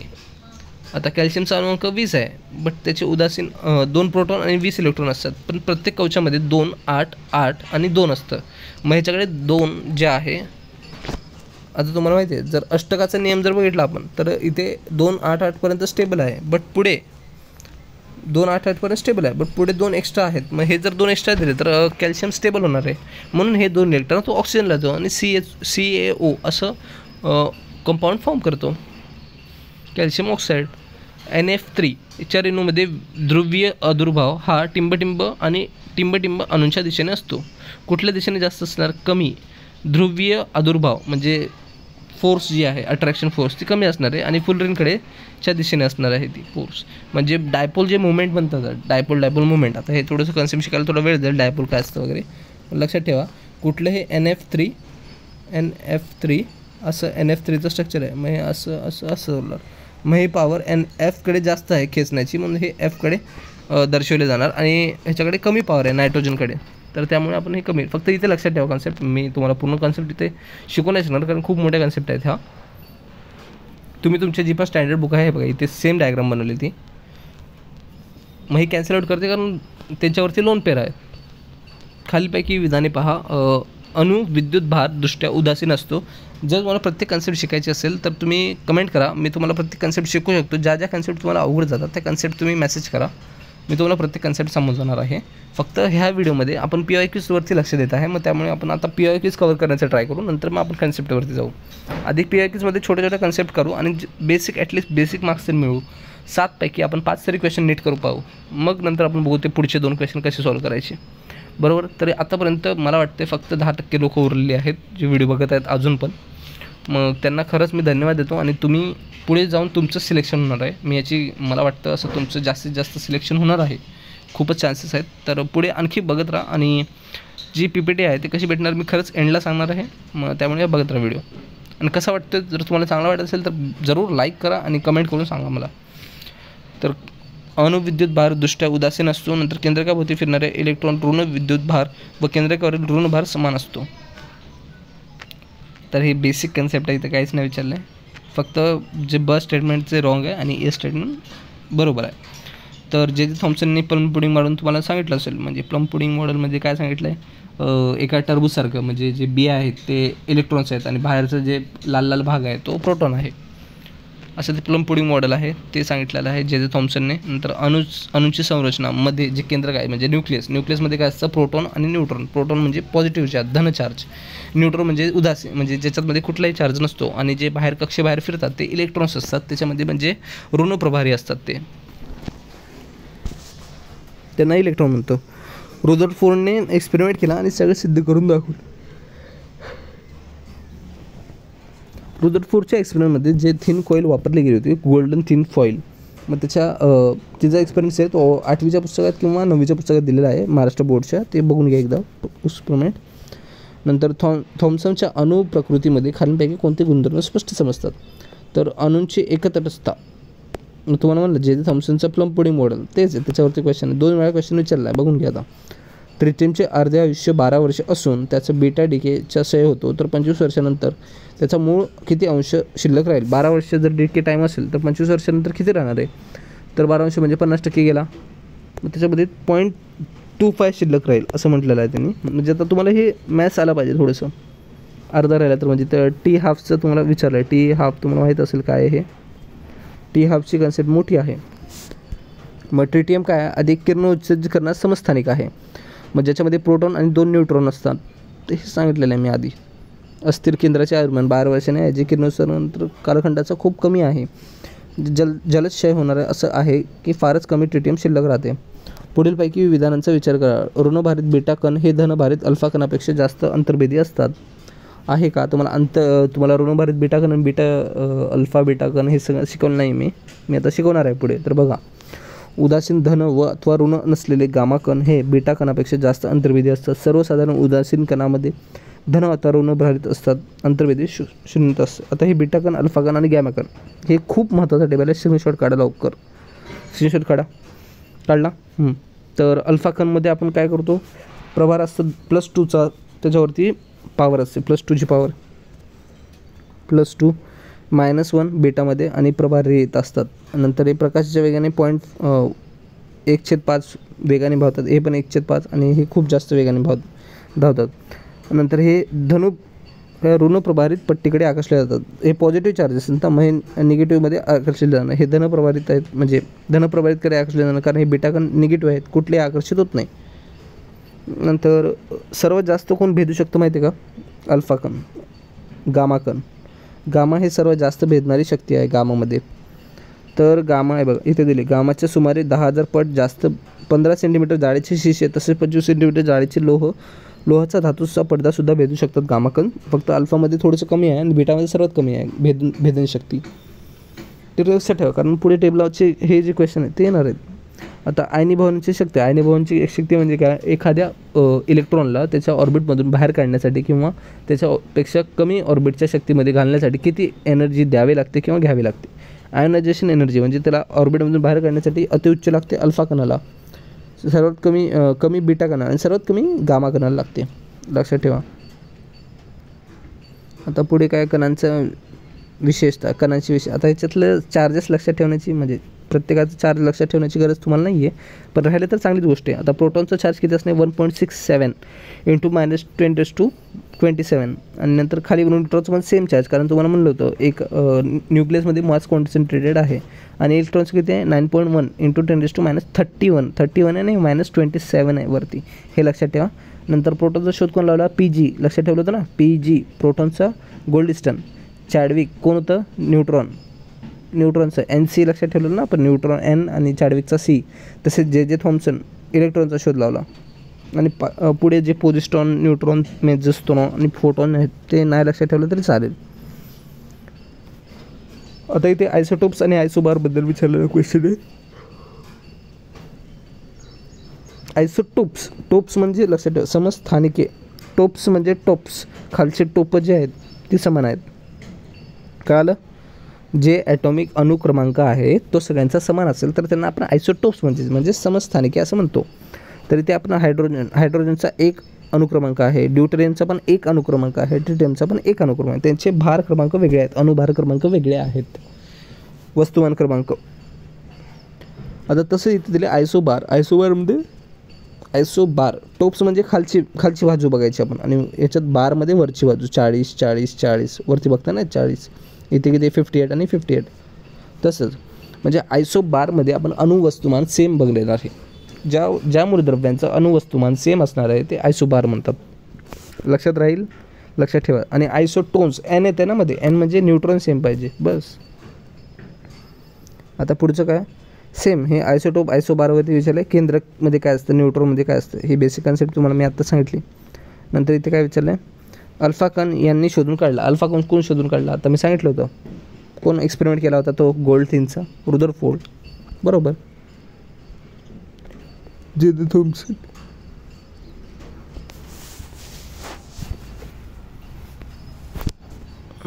पुढे आपण बघूया. Boiling point of water is unexpectedly high because of there is a hydrogen bonding and conjugate associate with the water molecule. Hydrogen बॉन्डिंगमुळे पाण्याच्या जे बांधण्याची शक्ती आहे ती त्याच्यामुळे त्याचा उच्चांक असतो, उकळण्याचा उच्चांक असतो त्याला आपण बॉन्डिंग पॉवर. माझं थोडंसं मराठी माझं सायन्स असल्यामुळे हे इंग्लिशमध्ये मी शिकलेलं आहे, त्यामुळे मराठी प्रोनाऊन्सिएशन मला तेवढे जमत नाही त्याच्यातले सायन्समधले, तर त्याबद्दल सॉरी.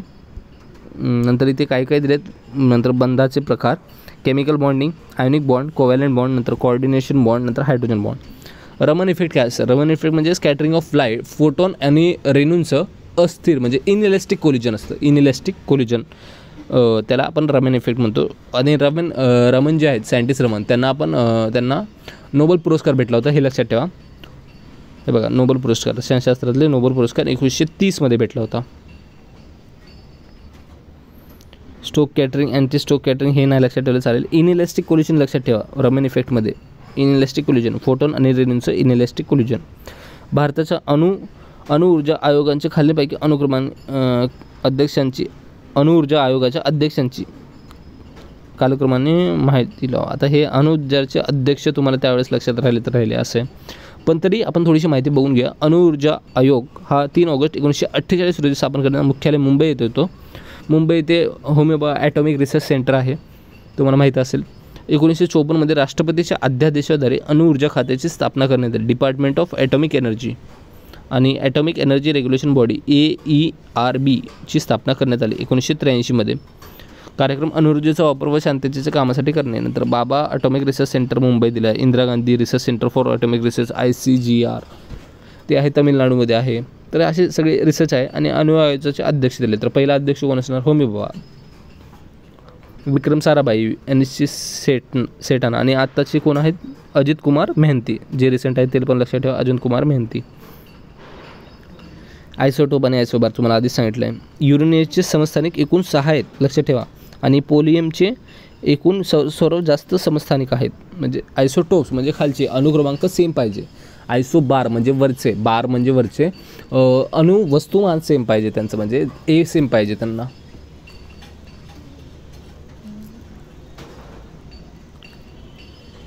रेणूंच्या अणूमध्ये टिंब बलाद्वारे एकत्र ठेवले जातात. अंतररेणू, रेणूमध्ये अणू हे अंतररेणूच्या बलामध्ये इंटरमॉलिक्युलर फोर्समुळे एकत्र ठेवले जातात. अणूंच्या निर्मितीमुळे अधिक व अणू एकत्र एका रेणूमध्ये अणू बांधून ठेवण्यासाठी जी आकर्षण शक्ती कारणीभूत होती तिला रासायनिक बंध म्हणतात. रासायनिक बंध इलेक्ट्रॉनची देवाणघेवाणीमुळे निर्मित होते. न्यूक्लिअर फोर्स हे बलाढ्य असतात व अणूमध्ये प्रोटॉन, इलेक्ट्रॉनची, न्यूट्रॉनची निर्मिती होते.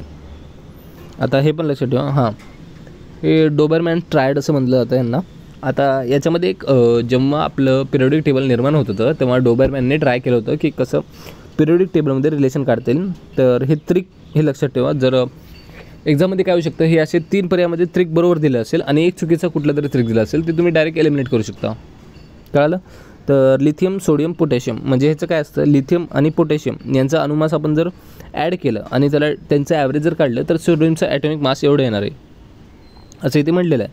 पण तुम्ही इथं कॅल्क्युलेशन करण्यापेक्षा मला वाटतं हे फक्त नावं लक्षात ठेवा. लिथियम, सोडियम, पोटॅशियम, कॅल्शियम, स्ट्रॉमियम आणि बेरियम, नंतर क्लोरीन, ब्रोमिन, आयोडीन हे लक्षात ठेवा. नंतर बाहेरच्या अणूच्या मॉडेलमध्ये हे गट ब मधलं आहे 2021च्या बाहेरच्या अणूच्या मॉडेलमध्ये, बोरच्या अणूच्या मॉडेलमध्ये इलेक्ट्रॉनचा कोनीय संवेग हा h/2π असतं.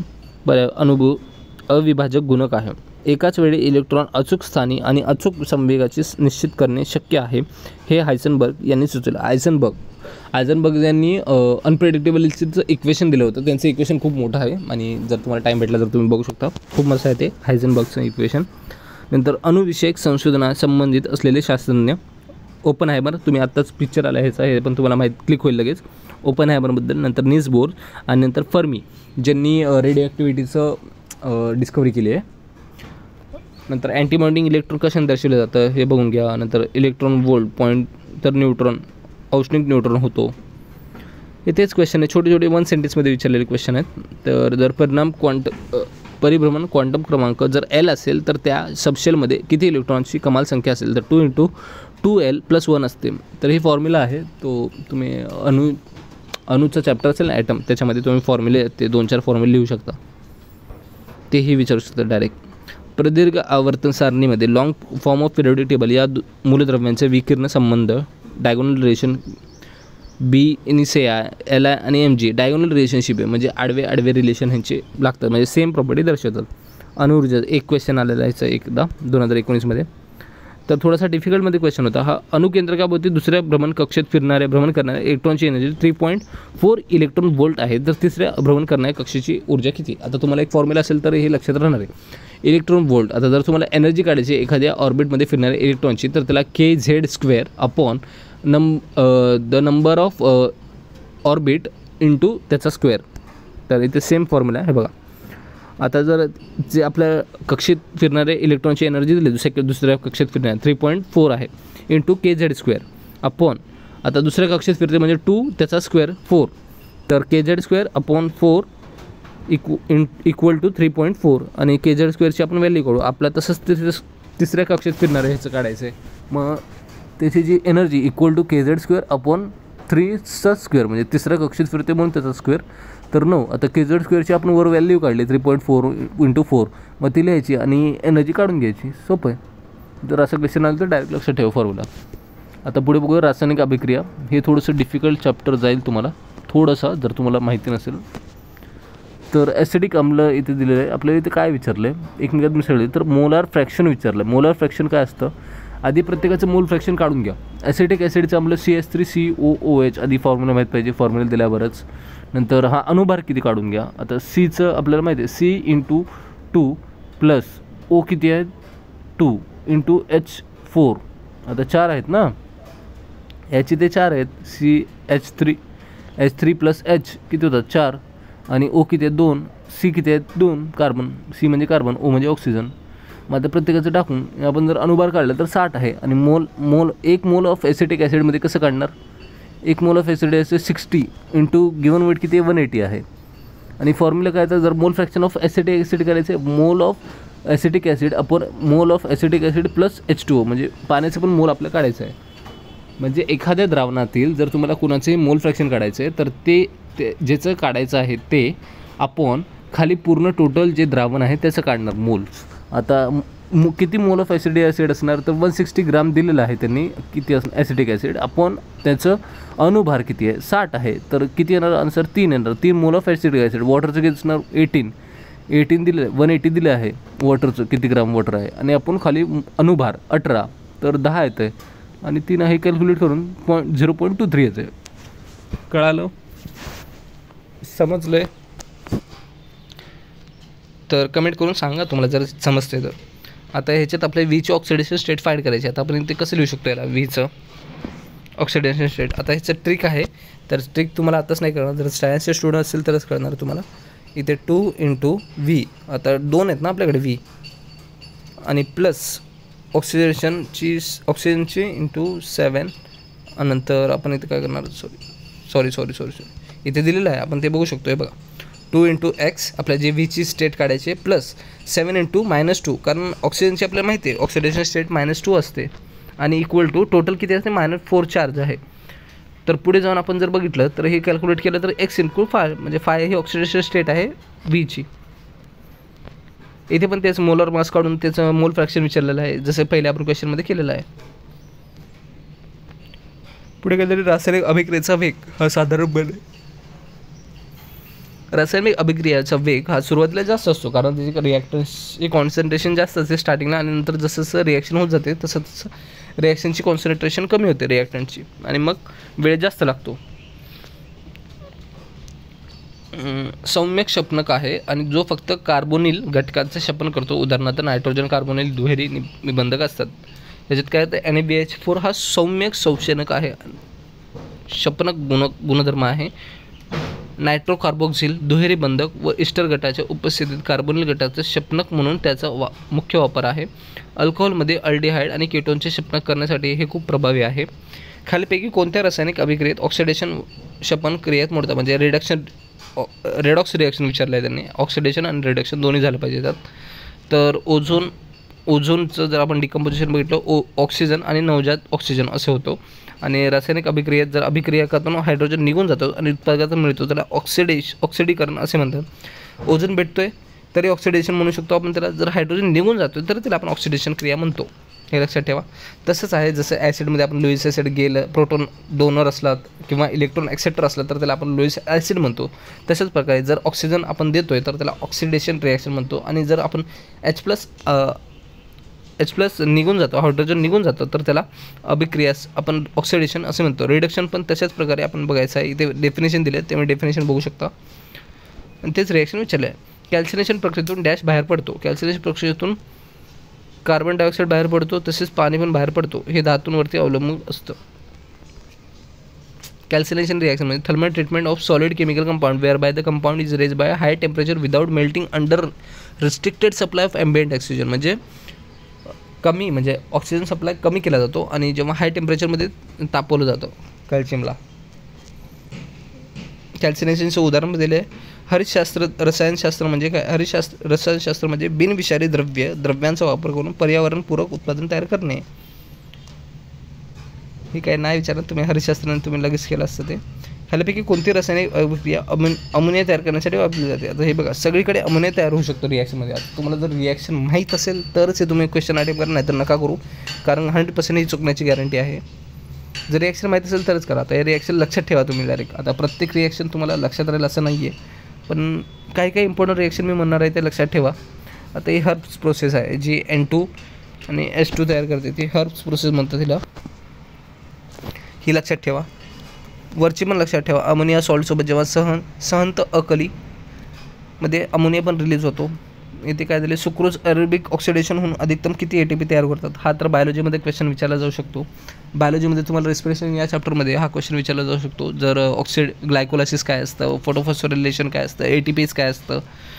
ATP सुक्रोजच्या ऑक्सिडेशन होऊन 36 रेणू ATP तयार होतात. जर फ्रुक्टोजचे ऑक्सिडेशन केलं तर 24 ATPs तयार होतात. पाण्यात क्लोरीन नेहमी मिसळतात कारण जंतू मारण्यासाठी, कारण क्लोरीनची प्रॉपर्टी आहे ना. तुम्ही बघा, क्लोरीनच्या गोळ्या टाकतात कित्येक वेळा. नंतर जे मुंबईला पाणी शुद्धीकरणाचं केंद्र आहे तिथे खूप सारे क्लोरीनचा यूज केला जातो. तर ते क्लोरीन पाणीमधलं जंतू मारण्यासाठी वापरलं जातं. त्याला डिसइन्फेक्टंट प्रॉपर्टी आहे क्लोरीनला. टिंबटिंबे ही गंजण्याची क्रिया आहे, रासायनिक क्रिया आहे. गंजणे रसायनामुळे रासायनिक क्रिया आहे ना, ती फिजिकल क्रिया थोडी ना म्हणता येणार त्याला. केमिकल ऑक्सिडेशन करोजन होतं त्याला, Fe2O3H2O याला गंज म्हणतात. तो तांबे कलरचा असतं. आणि गंजाला प्रोटेक्ट करण्यासाठी, कुठल्याही लोखंडाला प्रोटेक्ट करण्यासाठी एक ट्रीटमेंट केली जाते ज्याच्यावरती हे झिंकचा थर लावला जातो. मग त्याला आपण गॅल्वनायझिंग असे म्हणतो. आणि ही केमिकल बदल आहे, रासायनिक बदल. फॅरेडच्या विद्युत अपघटकाच्या नियमांशी कशाशी संबंधी आहे? फॅरेडे हा सममूल्य कोणत्याही पदार्थाचे सममूल्य वजन म्हणजे ग्राममधील पदार्थाचे वस्तुमान जे 8 ग्राम ऑक्सिजन किंवा 1 ग्राम हायड्रोजन सहित एकत्र होते. आता हे नका लक्षात ठेवू त्याचं इक्वेशन, पण ॲटलिस्ट ते लक्षात राहिलं तर बरं आहे. स्टेटमेंट. वाफेचे रूपांतर बर्फात होण्याच्या क्रियेस काय म्हणतात? वाफेचे रूपांतर बर्फात होण्याच्या क्रियेस सब्लिमेशन म्हणतात. वाफेचे रूपांतर बर्फात होण्याच्या क्रियेस सब्लिमेशन अशी क्रिया आहे ज्यामध्ये स्थायू पदार्थातील रूपांतर द्रवात न होता थेट वायू पदार्थात रूपांतर होतं. नवसागर, आयोडीन, कापूर, नॅप्थलिन असे दिलेले. कंडन्सेशन म्हणजे काय? संगणन. जे वाफेचे तापमान कमी होऊन वाफेचे रूपांतर पाण्याच्या थेंबात करते त्याला कंडन्सेशन म्हणतो. तेच दिले सगळे. इथं डेफिनेशन्स आहेत. हे जर डेफिनेशन माहीत असेल डायरेक्ट क्वेश्चन सुटतो. सांद्र विहून दरम्यान उत्सर्जित होणारे उष्णतेस टिंबटिंब असे म्हणतात. कुठली ऊर्जा होती?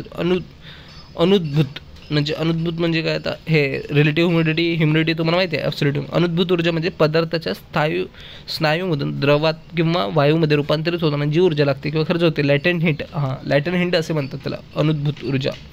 लॅटेंट हीट स्थिरामध्ये तापमान स्थिर राहते आणि उत्सर्जित होणारे व शोषल्या जाणारे अनुद्भूत ऊर्जा असे म्हणतात. ब्रिटिश रसायनशास्त्र जेम्स ब्लॅक यांनी वापरली होती. बाष्पीभवन माहिती आहे. सब्लिमेशन आत्ताच तुम्हाला आधी सांगितलं.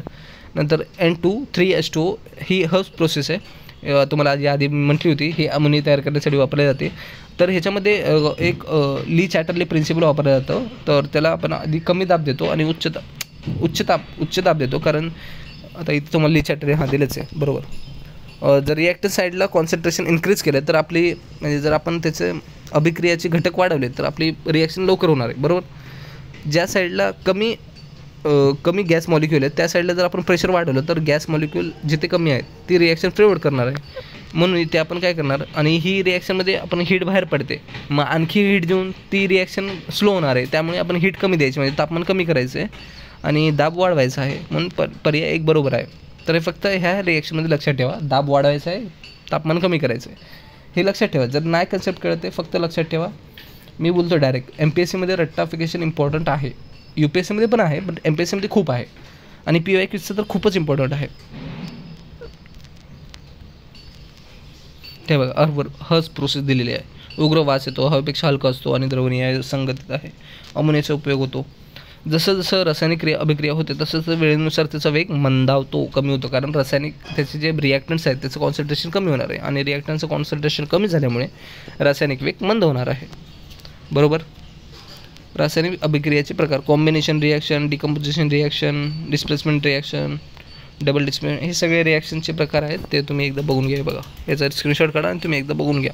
कारण याच्यावरती क्वेश्चन तर नाही आला आहे पण तरी एकदा येऊ शकतो म्हणून बघून घ्या. रासायनिक पदार्थाचा अग्रग्राही स्वतः धर्म दर्शवतो, टिंबटिंब दर्शवतो. कुठला दर्शवतो? काय दर्शवतो? निर्जलन अभिकर्ता, म्हणजे काही जे त्यांचे गुणधर्म आहेत. आणि एन्झाईम, विकर म्हणतात त्याला, शीतकपाटात जास्त काळ टिकतो. अभिक्रियाचा दर हा पर्यावरणाच्या दृष्टिकोनाला देखील महत्त्वाचा आहे. अतिनिर्किरणापासून पृथ्वीचे संरक्षण करतो. तेच दिलेलं आहे. त्याच्याबद्दल थोडीशी माहिती आहे. सिमेंटची निर्मिती खालीपैकी कुठल्या घटकांपासून झाली आहे? सिमेंटचा फॉर्म्युला काय? CaSi2O आणि Al2O3. सिमेंटचं कॉम्बिनेशन रिॲक्शनमधून बनतं हे सिमेंट. तर सिमेंटचे घटक काय काय? ट्रायकॅल्शियम ॲल्युमिनेट. ते कॉन्क्रीट प्लस उष्णता, जर कॉन्क्रीट प्लस उष्णता दिलं तर त्याला सिमेंट कॉन्क्रीट असं बनतं. आणि 1824 जेम्स ॲडिस्पिन हे पोर्टलँड असे होतो. आयसोबार सर तुम्हाला सांगितलं आहे, म्हणजे ज्यांचं ॲटॉमिक मास सेम आहे, म्हणजे वस्तुमान जर सेम आहे, जे प्रोटॉन आणि न्यूट्रॉनची बेरीज केलीत वस्तुमान, त्यांना सेम म्हणतात. इथे पण बघू शकता, हे छोटे छोटे क्वेश्चन बघून घ्या एकदा, हे पण परत रिपीट होतात. आता 6वा चॅप्टर कार्बन आणि संयुगे. तर आपण बघत आहोत कार्बन आणि कार्बनची संयुगे. तर खालीपैकी कोणत्या कार्बनमध्ये हायड्रोकार्बनमध्ये 80% कार्बन असतो? तर आपल्या प्रत्येकाचं आता वेट काढावं लागेल आणि त्याचं कार्बनची कंटेंट काढावं लागेल. हे 2023 जस्ट आत्ता विचारलेलं आहे. तर आधी इम्पेरिकल फॉर्म्युला माहीत पाहिजे. आता बेन्झीनचा कार्बन C6H6 फॉर्म्युला आहे. तर त्याच्यामध्ये 80% आपल्या वेट पाहिजे कार्बनचं. जर 80% वेट कधी असेल, जर टोटल ग्राम 100% असेल तर त्यापैकी 80 कार्बन पाहिजे आपल्याला. तर वेट ऑफ हायड्रोजन, तर 100 - 80 केलं तर 20 ग्राम हायड्रोजन येतं आणि 80 ग्राम हायड्रोकार्बन. तर ते एलिमेंटल पर्सेंटेज किती काढतं? 80/20. तर ॲटॉमिक मास 12 आहे आणि हायड्रोजनचं 1 आहे. तर रेशिओन काढलेलं आहे. तर तुम्हाला मी मोलचं सांगितलं आहे, ते फक्त फॉर्म्युले वापरायचे छोटे छोटे. मोलचा फॉर्म्युला काय? मॉलिक्युलर मास आपण इम्पेरिकल मास. तर मोल निघेल तुमचं. इम्पेरिकल फॉर्म्युला × 2 मॉलिक्युलर फॉर्म्युल्यासाठी. सोपं आहे. थोडंसं तुम्हाला जर प्रॅक्टिस केली ना तर तुम्हाला हे लक्षात येतील MCQs. खालीपैकी कोणता टर्पनॉइड समजला जातो? टर्पनॉइड म्हणजे काय? एक जीवनसत्व आहे, त्याच्यामध्ये मिथेनॉल आणि अजीवनसत्व असतं, दोन्ही असतं. टर्पनॉइड्समध्ये आयसोप्रेनॉइड्स असेही म्हणतात. तर अजीवनसत्व 5 कार्बनचे संयुगे आयसोप्रीन आणि आयसोप्रीनचे बहुवारेवारिक असतात. टर्पनॉइड हे वनस्पतीमधील दुसऱ्या चयापचय मेटाबॉलिझममध्ये सर्वात मोठा वर्ग आहे आणि जवळपास 60% वनस्पतीमध्ये हे आढळलं जातं. खालीपैकी विधानांचा विचार करा. तर आता कार्बन कोडिंगचा विचार आहे, कार्बन डेटिंगचं. तर C14 जे वापरलं जातं कार्बन डेटिंग, म्हणजे तुम्हाला माहिती आहे अश्मयुग नंतर न्यूलिथिक साईट्स वगैरे जर डिस्कवर करायचे असेल तर त्याच्यामध्ये कार्बन डेटिंगचा वापर केला जातो. कार्बन डेटिंग ते आपलं वेगळं आहे, डेटिंग वगैरे हे डेटिंग वेगळे आहे. कार्बन डेटिंगमध्ये रेडिओ 14 जे C14 कार्बन आहे त्याचा वापर करून त्याचं अस्थिरता वगैरे चेक केली जाते त्या वस्तूची. आता कार्बन 12 आणि कार्बन 13 हे स्थिर स्तंभस्थानिक आहेत. फक्त कार्बन 14 जे यूज केलं जातं, कार्बन 14 आणि कार्बन 12 हे यांच्यावरून वय काढलं जातं मृत शरीराचे वगैरे. आणि नायट्रोजन 14 जे अनुवैश्विक किरणे कॉस्मिक रेजचा न्यूट्रॉनच्या प्रभावाने कार्बन 14 सतत वारंवार वातावरणात वरच्या थरात तयार होतो. तर हेच रेडिओ ॲक्टिव्हिटीबद्दल सांगितलं आहे. नैसर्गिक वायूमध्ये टिंबटिंब प्रमाण मुख्यत्वे करून असते. कोणाचे प्रमाण सर्वात जास्त असते? मिथेनचे. मिथेन तुम्हाला माहिती आहे, मिथेन गॅस हे आपलं बायोगॅस पण म्हणलं जातं याला. नंतर आपल्या शेणामधून वगैरे सगळीकडून ते मिथेन गॅस रिलीज होतं, जे पण डिकम्पोजिशन होते त्यातून पण. हे सगळे. ब्युटेन काय असतं? ब्युटेन हा सामान्य तापमानावर रूम टेम्परेचर वायू अवस्थेत असतो आणि हा खूप ज्वलनशील आणि रंगहीन वायू आहे. आणि इथेन रंगहीन गंधहीन वायू आहे. प्रोपेन काय असतं? प्रोपेन हा एक बिनविषारी रंगरहित वायू आहे. संकुचित केला जातो आणि द्रवरूपात साठवला जातो. काष्ठजन्य अल्कोहोल म्हणजे हार्ड अल्कोहोल कोण म्हणतात? Methanol alcohol. आता मिथेनॉल अल्कोहोल म्हणजे आपल्याला एकच आठवलं, ते नाही आहे, ते अभ्यासातला अल्कोहोल लक्षात ठेवायचे. काष्ठजन्य अल्कोहोल हे मिथेनॉल या नावाने ओळखलं जातं. मिथेनॉल CH3OH हे फॉर्म्युला लक्षात ठेवा मिथेनॉलचा. नंतर एक विषारी संयोग आहे इथाइल अल्कोहोल, जे मिसळल्यावरती विषबाधा होते. इथेनॉल हे सर्व ज्वलनशील आणि तुम्हाला जे वरती सांगितलं तेच आहे इथेनॉलबद्दल. नंतर बेन्झीन अल्कोहोल एक सॉल्व्हंट म्हणून वापरलं जातं, शाई पेंट्स रेझिनमध्ये वापरलं जातं. बेन्झीन अल्कोहोलमध्ये C6H6 आपण C5 फॉर्म्युला वापरून तिथे जे अल्कोहोल बेन्झीन अल्कोहोल म्हणतात. नंतर आयसोप्रोपेन अल्कोहोल रंगहीन ज्वलनशील आहे, यास दुर्गंध असतो. नंतर नैसर्गिक स्रोतामध्ये क्रूड कोणत्या घटकापासून चरबी आणि तेल मिळते? चरबीनंतर लिपिडमध्ये मिळतं. आपण बोलतो ना लिपिड प्रोफाईल करायला पाठवले डॉक्टरांनी, मग लिपिड प्रोफाईलमध्ये आपल्याला चरबी कळते, मेदाचे प्रमाण कळतं. लिपिड, कार्बोहायड्रेट्स, लिपिड काय असतं इथे दिलं आहे, प्रोटीन, लिपिड, कार्बोहायड्रेट्स. स्निग्ध पदार्थामध्ये सिंपल लिपिड, संयुक्तमध्ये कंपाऊंड लिपिड, सदित स्निग्ध पदार्थ डेरिव्हेटिव्ह लिपिड्स, स्टेरॉइड्स, मेन, कॅरोटिनॉइड्स, नंतर टर्पिन्स. टर्पिन तुम्हाला आधी एकदा सांगितलं होतं टर्पिनॉइड्स. नंतर नैसर्गिक रबर हा टिंबटिंबचा पॉलिमर आहे. आयसोप्रीन पॉलिमर्स तुम्हाला माहिती आहे का, एक छोटे छोटे घटकांची एक चेन असते, जसं की अमायनो ॲसिड हे ॲसिड्सची चेन आहे. तसंच पॉलिमर्स असतं, म्हणजे एक मोनोसॅकराइड, डायसॅकराइड, ट्रायसॅकराइड असं पण असतं. आता इथे टेबल बघा तुम्ही. कार्बोहायड्रेट्स काय सिंपल नाही, कॉम्प्लेक्समध्ये पॉलिसॅकराइड म्हणजे मल्टिपल. आता मोनोसॅकराइड म्हणजे एक सिंगल युनिट, ग्लुकोज एक सिंगल आहे, फ्रुक्टोज एक सिंगल आहे, गॅलेक्टोज एक सिंगल आहे. डायसॅकराइड म्हणजे दोन, माल्टोज म्हणजे काय, ग्लुकोज प्लस फ्रुक्टोज, नाही ग्लुकोज प्लस गॅलेक्टोज, माल्टोज म्हणजे. नंतर सुक्रोज म्हणजे काय, ग्लुकोज प्लस फ्रुक्टोज. आणि लॅक्टोज म्हणजे लॅक्टोज. ते दोन सॅकराइड आहेत. आणि पॉलिसॅकराइडमध्ये काय तर स्टार्च, ग्लायकोजन, सेल्युलोज, फायबर हे सगळे पॉलिसॅकराइड, म्हणजे एक चेन टाईप आहे, त्याला पॉलिसॅकराइड म्हणतात. आणि डाय म्हणजे दोन, मोनो म्हणजे एक, असं लक्षात ठेवा. नंतर सॉलिड फूड पॅकेजिंगसाठी सर्वाधिक वापरली जाणारी स्वस्त प्लास्टिक कशाने बोलायचं,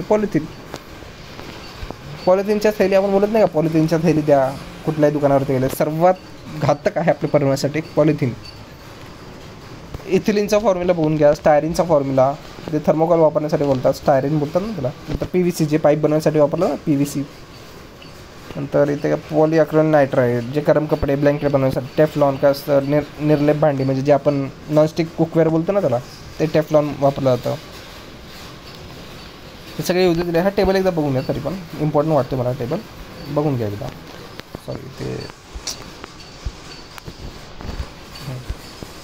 आता बघा प्लॅस्टिकचे प्रकार बघून घ्या एकदा. थर्मोप्लास्टिक आणि थर्मोसेटिक. म्हणजे थर्मोप्लास्टिक म्हणजे हे तर बेंड वगैरे करू शकतो आपण. थर्मोविनाइल क्लोराईड, PVC, PS, पॉलिस्टायरीन, नंतर पॉलिइथिन, नंतर पॉलिप्रोपिलीन. नंतर थर्मोसेटिक, बेकेलाइट, मेलाइट. आता हे 8वीच्या विज्ञान पुस्तकातून दिलेलं आहे, तुम्ही एकदा विज्ञानाच्या पुस्तकात रेफर करा, कारण प्रत्येक छोटी गोष्ट इथे मेन्शन करणं सोपं पडणार नाही, कारण खूप मोठा व्हिडिओ होईल आणि तसा पण तुम्ही एंडपर्यंत बघत नाहीत व्हिडिओ.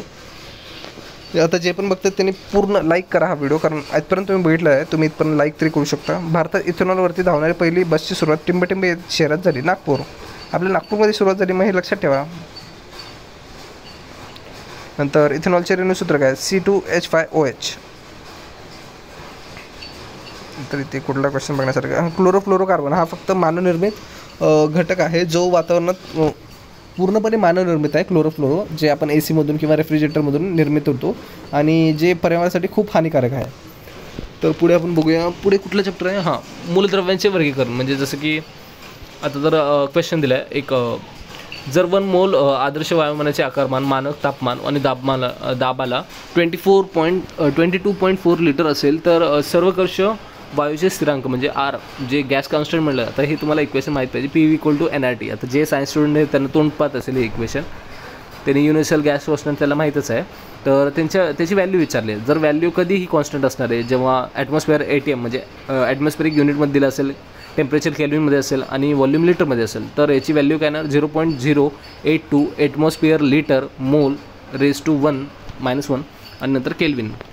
हे जर हे व्हॅल्यू कधी येणार, 0.082 जेव्हा हे कॉन्स्टंट असणार आहे, म्हणजे प्रेशर ॲटमॉस्फिअरमध्ये दिलं असेल.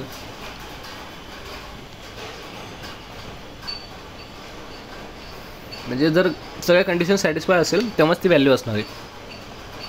तुम्ही व्हॅल्यू लक्षात ठेवा फक्त, आणि त्याचे जे युनिट्स आहेत ते. आता N3 आणि BF3 यांच्या आकाराबद्दल खालीपैकी कोणता अचूक पर्याय आहे.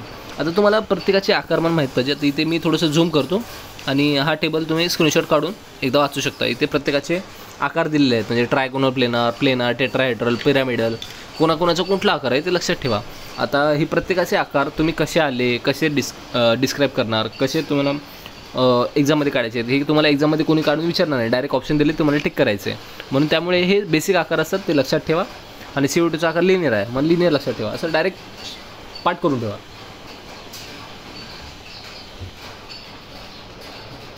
आता NH3चं विचारलं आहे. sp3 हायब्रिडायझेशन असतं, पिरॅमिडल शेप असतो. पिरॅमिड म्हणजे काय म्हणतो त्याला आपण, इजिप्तचं पिरॅमिड बघितलं ना त्या शेपचं. ट्रायगोनल प्लेनार, SP2 हायब्रिडायझेशन, BF3चा स्ट्रक्चर इथे दाखवलं आहे तुम्हाला. एक मिनटं, BF3 नाही, इथे नाही दिले BF3चा स्ट्रक्चर. ठीक आहे, चला पुढे बघू. आधुनिक आवर्त सारणीची अनुज्य त्रिज्या हा आवर्ताचा गुणधर्म विचारात घेता खालीपैकी कुठले बरोबर आहे. आता आधुनिक आवर्त सारणी तुम्हाला माहीत पाहिजे, खूपच इम्पॉर्टंट आहे आधुनिक आवर्त सारणी.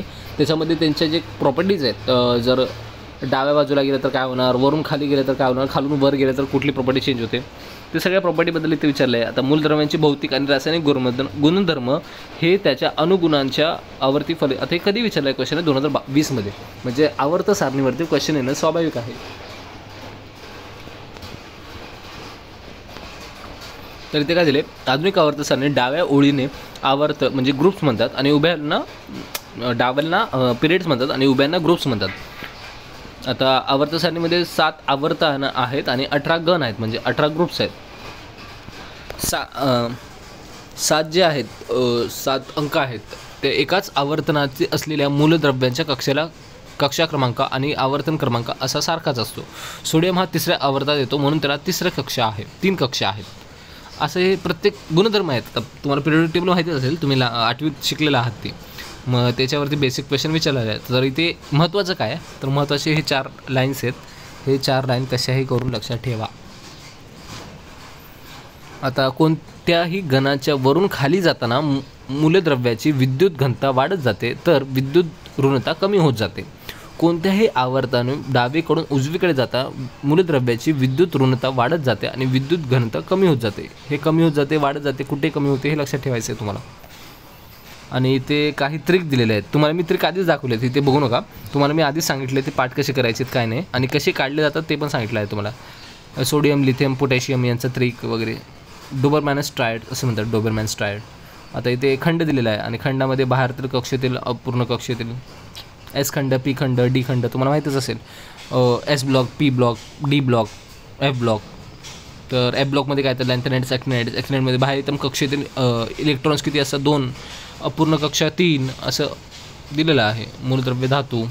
आता मूलद्रव्य आणि संयुगे, तर इथं काय टेट्राहायड्रल आणि व्यामिश्रित जटिल कॉम्प्लेक्समध्ये विजोड इलेक्ट्रॉनची संख्या. हे थोडंसं डिफिकल्ट जाणार आहे मला, आय नो. बट तुम्ही हा क्वेश्चन पण सोडू पण शकता. आता काही वेळेस 1-2 क्वेश्चन जे आहेत जे तुम्हाला खूपच डिफिकल्ट वाटतं ते सोडून द्या ना, म्हणजे तुम्हाला डिफिकल्ट असं नाही, बाकी खूप जणांना डिफिकल्ट आहेत ते क्वेश्चन. इथे MPSCमध्ये तुमचं हे चेक झालं तुम्ही कॉम्पिटिशनच्या किती पुढे आहात, बरोबर. असं नाही की तुम्हाला सगळ्या 200पैकी 200 मार्क आलेच पाहिजेत. कट ऑफ कितीचा लागतो आहे, 100चा लागतो आहे. मग किती, म्हणजे तुम्ही जर सोडलं त्यात ते 10 जरी क्वेश्चन सोडलं तरी तुमचा कट ऑफ बसू शकतो ना. मग त्यामध्ये 1-2 क्वेश्चन सोडू शकता तुम्ही, असं आहे. खालीपैकी आता इथे जे क्वेश्चन विचारलं आहे, चुंबकीय संयोग यामध्ये कुठल्याही जोडलेल्या संयोगाची संख्या 0 आहे. एक कक्षेमध्ये उपकवच आहे आणि P उपकवचाच्या 3ऱ्या कक्षेमध्ये संकर होतो. आता हे थोडंसं मराठीत दिल्यामुळे थोडंसं डिफिकल्ट वाटतं मला, कॉम्प्लेक्स आहे हे.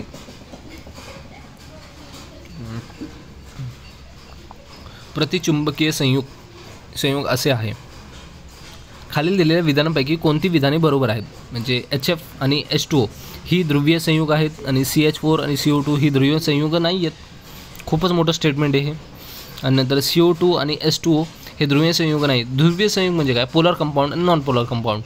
अध्रुवीय, ध्रुवीय म्हणजे ज्याच्यामध्ये डायपोल मोमेंट 0 होतं, अध्रुवीय कंपाऊंड. आणि ज्याच्यामध्ये डायपोल मोमेंट आहे म्हणजे त्यांचं शेप, आता हे लिनियर कंपाऊंड आहे CO2. आता एकाच रेषेमुळे असल्यामुळे डायपोल मोमेंट ह्यांचं कॅन्सल आउट होतं आहे. बघा इकडे दाखवू का एकदा, हे बघा इथे, हे बघा हे जे आहे डायपोल मोमेंट, हे Cच्या जे डायपोल मोमेंट आहे ते कॅन्सल आउट करते, कॅन्सल आउट.